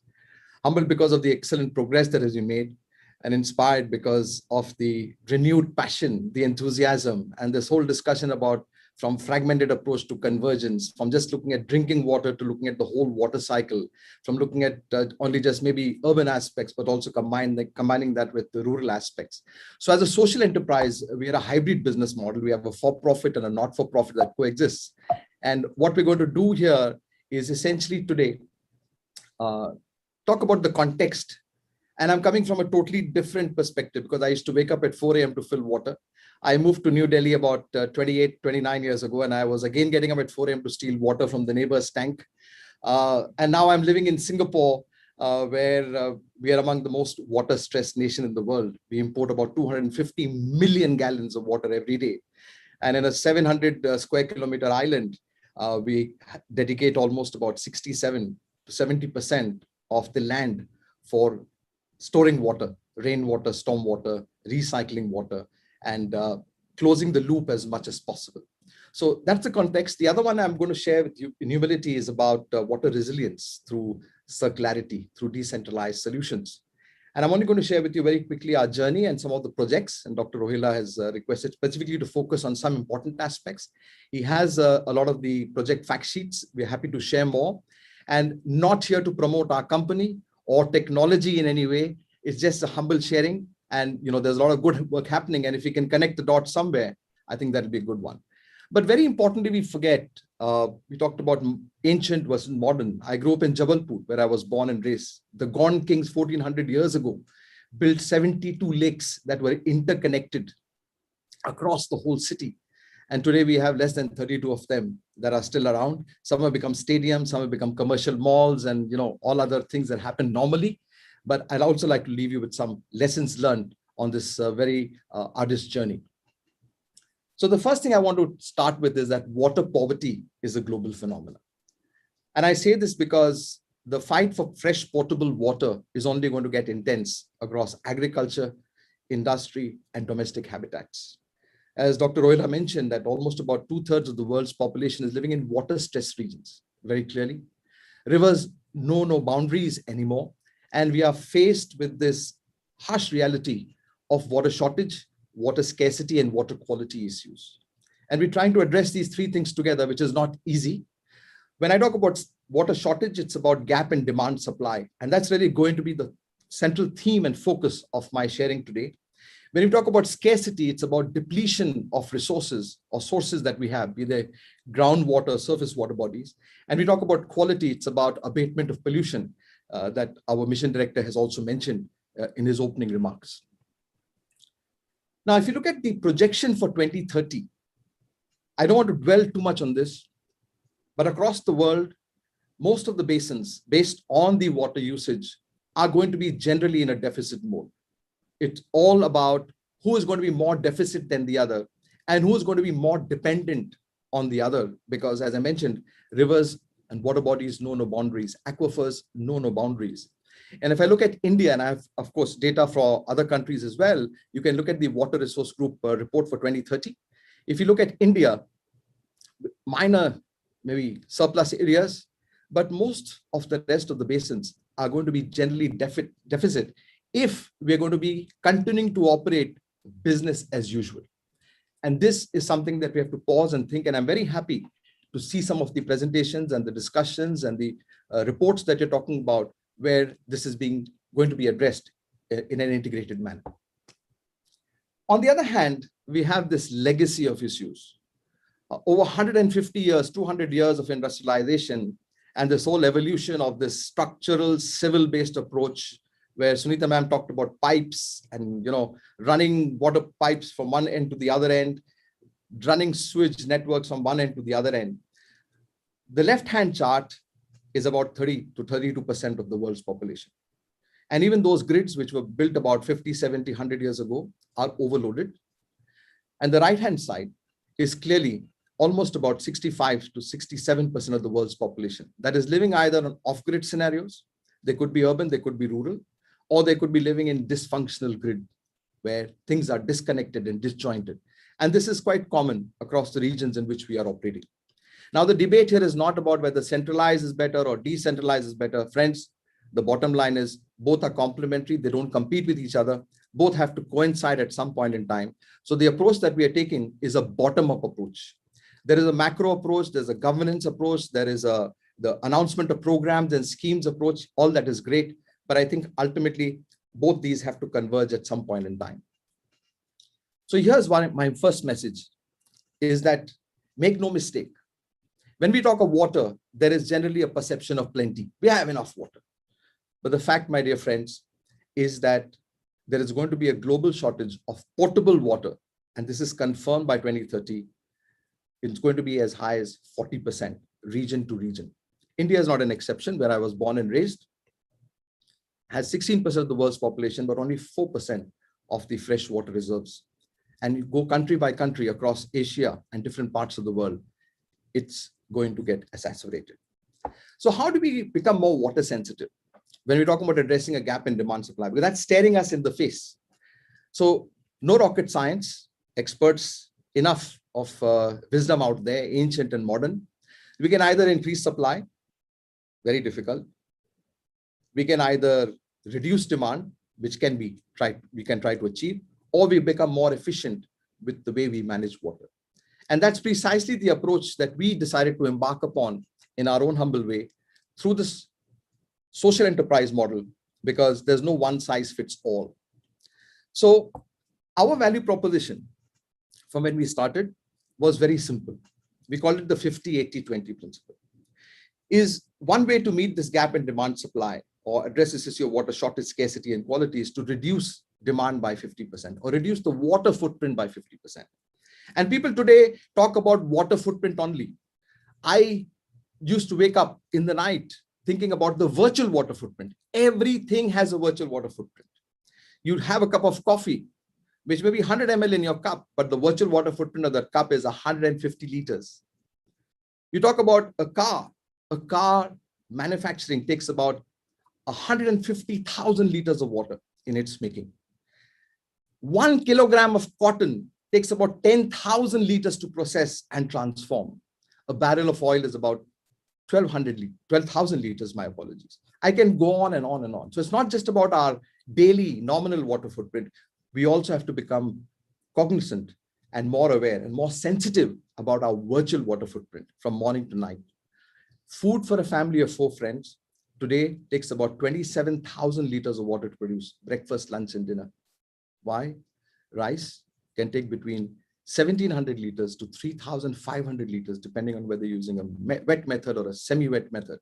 That is the impact. Everything has a water footprint. So what we embarked upon was very simple, a 50-80-20. From there, we went into circular closed loop system. This is about 8 years ago. This is our 9th year. People are talking about this now more and more. And now we're moving towards net zero. Just like the way we try to achieve net zero in the energy sector, we are working on projects, delivering projects. And of course, it's a journey where we can be net zero on water. We don't take from Mother Nature and we don't give back. Particularly, we don't just take clean and give back dirty. That's another crime, which we don't want to talk about. Many speakers have mentioned that. But what we're trying to do now is to close this nexus between water, used water, energy, food, waste, all put together, whether it's plastics, biodegradable, degradable, have you. And the main goal is reduce your footprint, recycle as much as you can, reuse it with respect for approved non-portable or portable applications. Look at resource recovery. Most of us forget that today we have more phosphorus in the sea and the ocean because of the last hundreds and thousands of years, all the sewage has been going into the sea than we have on land. We need to regenerate ecosystems. And more importantly, we need to redistribute our resources from those who have more to those who don't have enough. So we take an integrated approach as a company, and this is both for the for-profit side and the not-for-profit side. So rainwater, stormwater, very heartened to see some great examples being done for many, many years and more recent accomplishments in Odisha. Drinking water or ultra-pure water for industries, process, non-industrial and industrial solutions. And of course, smart operation maintenance, which is very important because building a plant is one thing, as Vandanaji said, but also looking after that, maintaining them and ensuring that they have a life cycle and deliver fit for purpose solutions over time is critical. And now we're in the 21st century, there's a big talk about IoT. So I'm just going to give you some very quick examples. And I come to a place where I was born and raised in Jabalpur, in Madhya Pradesh, where I used to wake up at 4 a.m., as I mentioned. And being an Narmada Bhakt, it's just a coincidence. And I tell you, this is not by design. We're not so smart. We were able to finish about 50 plus projects in the last 8 years. And when we started connecting the dots, there was a purpose, there was a higher calling that was very evident. So I'm going to talk about a few stops along Narmada, which is about 1,700 kilometers in a journey. We worked with communities who were water sensitive or less water sensitive, and then tried to bring them on board, whether it was car dealerships, hospitals along the way, schools, campuses, and even rural communities. And I'm not going to run this video fully. I'll just share with you a small example of the base of the pyramid, how an integrated approach through a community-led transformation program, for which we won a couple of awards, but could be very relevant to many of you in the planning.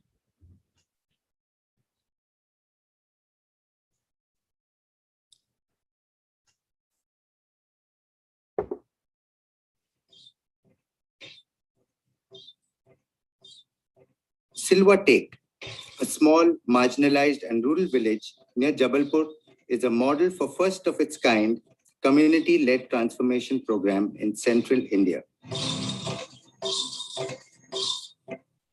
People practiced open defecation, suffered from various illnesses, and had reconciled themselves to the faith. The only source of water was the polluted rivulet nearby and scattered hand pumps. The rivulet is contaminated and embraces sewage from poultries, dairies, residential areas, and other establishments upstream.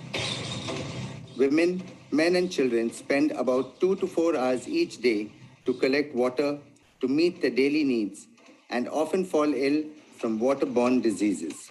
Other daily chores are also carried out, and women also have to move in pairs or groups for safety reasons.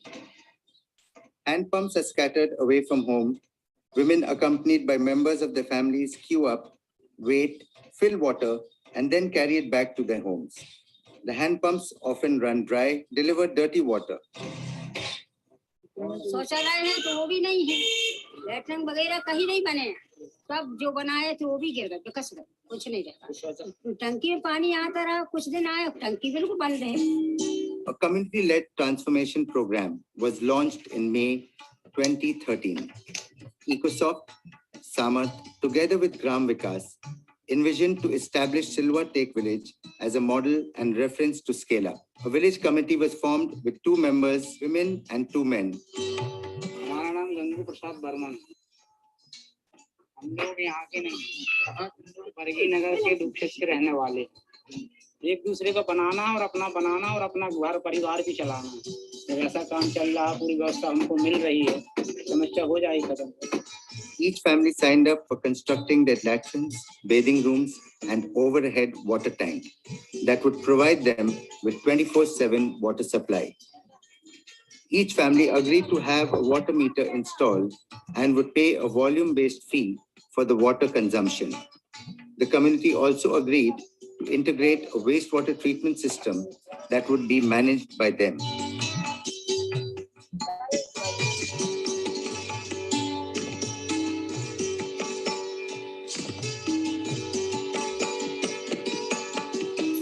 बहुत बदलाव आएगा, जैसे घर में पानी की सुविधा नहीं है, तब पानी सुविधा हो जाएगी तो समय का बचत होगा। अपने आदमी जितने घर के लोग सदस्य काम में अपने टाइम टेबल पे जा सकेंगे, पानी की चिंता नहीं रहेगी तो कहीं निकलना नहीं पड़ेगा।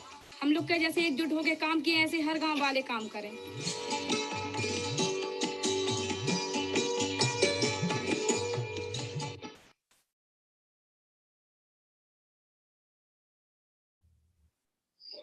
Stanley, we have 2-3 minutes more if you can summarize. Sure. So you can take a look at some of the information that has already been shared. I'll skip the rest. The other ones that we're talking about is restoring lakes and water bodies. And there's some projects that we've done in Central India of reviving old lakes, diverting the sewage away, treating that sewage, and then looking at indirect discharge into the lakes. We're looking at ancient water bodies that have been restored. These are very, very old sites, working very closely. These are mostly PPP projects that we've done. Working in fragile ecosystems, particularly resorts, with MP tourism in particular, where we developed and delivered more than 7 projects for end-to-end water and wastewater management. Very recently, we've completed this project in Indore Municipal Corporation, which is the revival of the Pipliana Lake, where we combined solid and liquid waste management, abatement of pollution, but more importantly, to revive the lake to its erstwhile glory. And I just like to take the last 1 minute on looking at protecting sources, which is the work that we've done at Manarbada, at Omkareshwar, which is the last stop on my presentation today.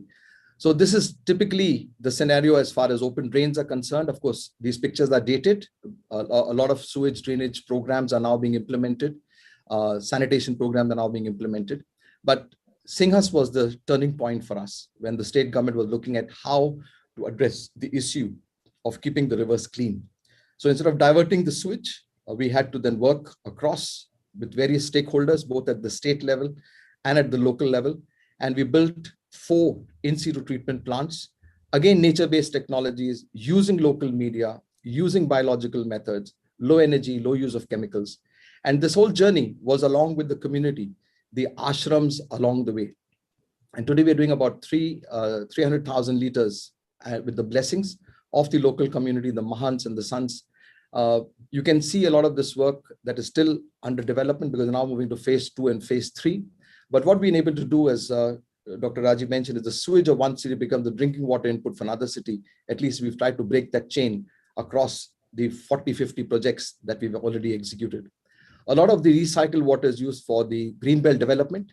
also growing of fruits, nutrition, that could be very useful. It's also now become a center of excellence where a lot of the officials come for training and on-site visits. The CapEx was under PPP, under CSR program. And we're also looking at, we also maintained the system for 5 years, which is now coming to an end. And this is the team of people that we developed locally, generated employment for people on the ground who are from Omkareshwar and actually worked on a 24/7 basis. So just to conclude, I mean, if you look at Singapore as an example, here very clearly we are very, very akin to looking at managing our demand. No sewage is allowed to go back to sources in any shape and form, and we recycle and reuse. So coming back to what Dr. Sunita had mentioned about WISE, becoming WISE, we developed this platform about 7 to 8 years ago. We call it the Water WISE Homes, where rainwater harvesting and used water reclamation for reuse are integral part. By this, we have demonstrated that we can reduce water footprint, reduce demand, and put less stress. We also extrapolated that to water wise estates through technology, looking at a gamut of features, closed loop systems that are very, very relevant, both not only from an architecture perspective, town planning perspective, but also from an estate planning perspective. We looked at all kinds of data points. We developed water wise buildings. And in Singapore, we are proud that we developed the first water smart blue building in the world, which runs mostly on rainwater and reclaimed water for all of its applications, because drinking water is only 2 to 3% of the daily footprint. The rest is all mostly for non-potable applications. We leverage that to industries. I won't go into details here. We're also working with industries to reduce the water footprint per kilogram or per ton of output that they generate. And I wish we had more time to talk about that. A large part of it is through cooling tower blowdown, through rainwater harvesting, and we provide modular systems. We provide package systems that are plug and play. So very little civil work, very little turnaround time. Things can be done within 4 to 6 weeks. And therefore now we are expanding to various other industries and players. We've done about 100 projects. The last part is about smart water management. And we are now in the next phase of our life looking at digitization and IoT, bottom-up approach. And this covers every single aspect of water, whether it's rainwater, whether it's weather, campuses, looking at the forecast, looking at what's available, looking at heat, therefore what kind of air conditioning would be required, what kind of water demand is going to be there, looking at the energy consumption, the savings, the optimization of assets that are on site, looking at the water balance on a real-time basis, which in terms of looking at the dynamics of water in a particular local context, there couldn't be anything better than this. Looking at rainwater harvesting, online real-time monitoring and statistics that are available, looking at used water recovery. All these are available on the smartphone, on demand, through the cloud, that can be both for quantitative parameters and qualitative parameters as well, in terms of ensuring public health and safety. So just to summarize, if you're looking at the urban water cycle and sensitive design, then these are some of the learnings that we'd like to leave you with, where everybody's connected along with that water cycle. And it's not the water cycle that we were taught in school. Things have evolved, things have changed, and therefore we have become much more interdependent. And we can look at all the sources of water and reuses of water in a holistic approach, afresh, and we can support each other much better rather than fight. The same thing can be done for rural areas. And I could spend a lifetime on this, but generally there's a perception of plenty. And there's a lot of, as if there's a lot of time on our hand, but friends, there is a lot of mismanagement of water as well, which has led us to where we are today. And there is an opportunity for us to correct it. There's issues around processes, fragmentation of ownership and scope that many people have talked about. This hopefully will be addressed, particularly in India. Looking at indirect costs of doing business, long payment cycles, coping with frequent changes in administration and transfers. And therefore, I'm very heartened to see CSE, which is like a constant factor, steady across the journey for many cities. And I wish you all the best. And also very importantly, that managing this water in an integrated manner is a marathon. It's not a sprint, and it has no finishing line. So I wish you all the best. Good luck in your initiatives. And if there's any way we all can collaborate, please, you know where to get to us. Thank you, Stanley.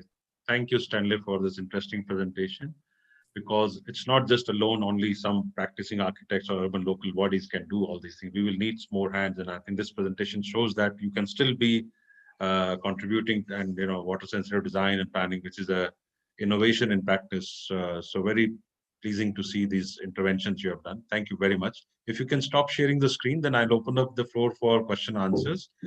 And I would, I know I have run out of time, but I would spend 10 minutes if all the panelists agree with me to take some questions from the Q&A section. I'll pick up the questions from there, but I may not be able to pick all the questions. So if panelists want to answer any of those questions from there, they can. Okay. So I'm just taking a few questions from here.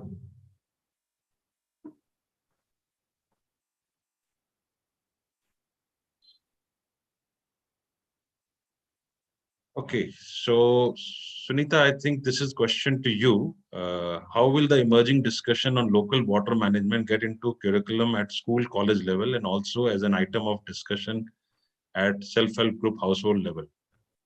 It's a very good question, Suresh. It's an excellent question, because clearly we need to build water literacy about these issues. And I think the effort that we are making is to try and reach out to cities, city planners, but definitely as part of CSE's Green Schools program, we are already working with schools, colleges, working to turn campuses green. And we need to do a lot more of this. So I think it's a combined effort, and it is not something that CSE can do on its own or can do. It's really for all of us to come together on this effort to build a water literate society, and to build a society which can understand how it can live with both the scarcity of water as well as the excesses of water. Okay. And this is a very generic question. I think one by Amarjit Singh ji, and any of the panelists can answer. Because this question is much wider. What is the incentive for public or state government to do rainwater harvesting, in particular in UP also, or anywhere place, unless there is a financial benefit? I think all of us are there. Who would like to pick this up? Why should local bodies do or something? So, Suresh, let me answer that. Okay. Local bodies need to do rainwater harvesting for two clear reasons. One, that there is a cost of stormwater management. There is a cost of flooding that happens in cities today. And therefore, the more they do rainwater harvesting, the more they will mitigate the costs that they have to spend. Local bodies are already very cash strapped. So they need to understand this from the point of view of the spending that they will do. And as I talked about the extreme rain events, we will see more of this. So it's in their interest to spend the money and to incentivize households. Now, different cities in India have taken up different models. One approach could be a property tax rebate if you do rainwater harvesting. Another approach is a rebate in your water bills if you do rainwater harvesting. I mean, essentially, you need to provide an incentive for people to do it. But the most important incentive for people also is that they are increasingly water stressed. So as people get dependent on groundwater systems, for them as well, rainwater harvesting becomes important. If you look at Chennai, why did rainwater harvesting pick up in Chennai? Why did Madam Jayalalitha, the former Chief Minister of Tamil Nadu, manage to do it at the scale? She did it because it was a drought-prone area. People had huge water scarcity, and for them, rainwater harvesting was a logical way to keep their wells going. Now, this is where we need to situate rainwater harvesting at the individual level in terms of water scarcity. But I think the bigger mission we have today is how can you protect the lakes, the ponds, the rainwater harvesting in common areas. And that's where the cities have to see this as part of their water security plan and also their efforts to mitigate the floods. Unfortunately, the problem is that the lakes as well as the green areas are invariably in the hands of other departments in a city, and the water supply is in the hands of the water supply department. But that's where what Rajiv ji was talking about, and the CSE effort will be to bring about convergence, to bring the city together, and to, if we can visualize a river city and visualize all these issues of a river city, then we will be able to get action at the city level. Thank you, Sunita. Rishji, can I just add one point over there? I think also what Sunita ji mentioned, this is a responsibility that civic authorities take up. going ahead, they're still going to need to supply water. The cost of what they supply and what, the individual owners pay for it is hugely subsidized. We all know that. The other thing is that if there isn't exactly what Ms. Narayan mentioned, if there isn't an interdepartmental connect at their level, the end user like us is always going to be running in different directions, looking at each area, flooding somebody else, water supply somebody else, sewage a third person. So the onus actually does go back on corporations and municipalities because they are the route at which where interdepartments can work together. I think Gurgaon has a good example with Gurujal. They've done a good job of trying this interdepartmental convergence. Thank you, Vandana. There is another question to you only by Somnath Pandupadhyay. How did you ensure O&M of your community structures? Did the RWAs begin to own these, or were they facilitating somehow? Please elaborate on the links between the ownership and O&M as they may have experienced. So the ownership is a slightly gray area because the land, the parks belong to the municipal corporation or the horticulture department within the municipal corporation, but we have permission to use them for rainwater harvesting. However, the maintenance operating to some extent, yes, we just do a pre-monsoon cleanup and ensure that they're clean. Is done entirely by the RWA, is done by the committee of community members, which constituted the rainwater harvesting committee, which has a longevity well beyond the elected RWA, which happens to change every year or every 2 years. So that continuity is very important. In fact, part of the fundraising done by the community to execute was saved up as a maintenance cost because we knew very well that they will be we will have to incur expenses year after year on maintaining these structures. So it lies with the RWA, with the community itself. Okay. Thank you, Vandana. Stanley, this question is to you by Somnath ji. Limited question is what incentives, investments, particularly to ensure O&M by stakeholders, whether corporate, non-profit and individuals, are there lessons from Singapore or elsewhere that are useful in this context? So there are various models. It's a very practical question, but there are various models. You can have a model where you have dedicated operators or dedicated services that are provided. Of course, it comes at a cost and somebody has to pay the bill. In the most of our projects, it's a shared cost and it's spread across multiple stakeholders because otherwise just getting it onto one body, whether it's an urban local body or a corporate, it's not fair. And part of that also has to fall on the shoulders of the local community because ultimately they benefit from those services. They benefit from the impact of whatever that is being provided. So it's got to have a multi-stakeholder approach. That's one. The other one is, as we do in our own humble way, is that we redirect some part of our profit into the not-for-profit side to manage and maintain these sites. That to us is a more sustainable approach. But generally, the end user has to be involved. That is something that we've seen across the board because there is no government that can provide unlimited services for all lifelong just because one pays taxes because there's so much more to get done. Therefore, the cost has to be shared. In the case of the village, I couldn't complete the video. There, the community is decided on a volume-based fee that they pay into their own corpus to run the whole system, and therefore they're independent. Okay. I'm not sure whether Rajiv ji is there. Rajiv ji, there is a question for you. Are you around?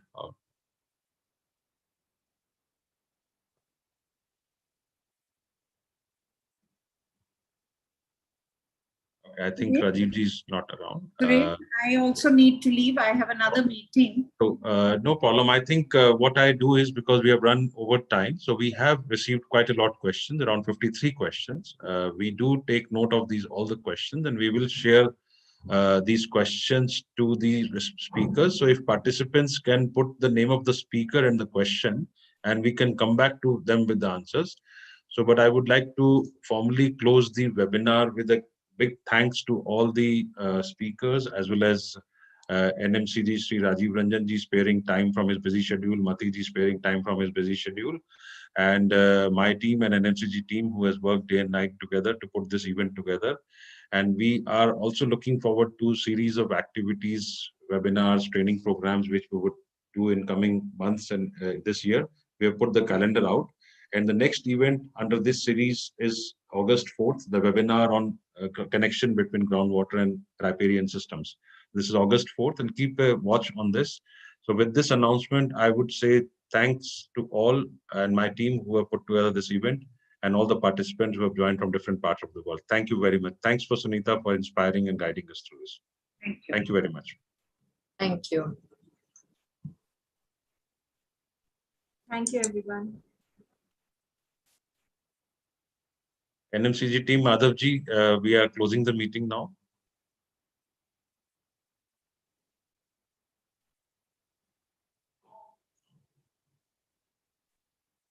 So Kanya, we can stop the recording. Yeah.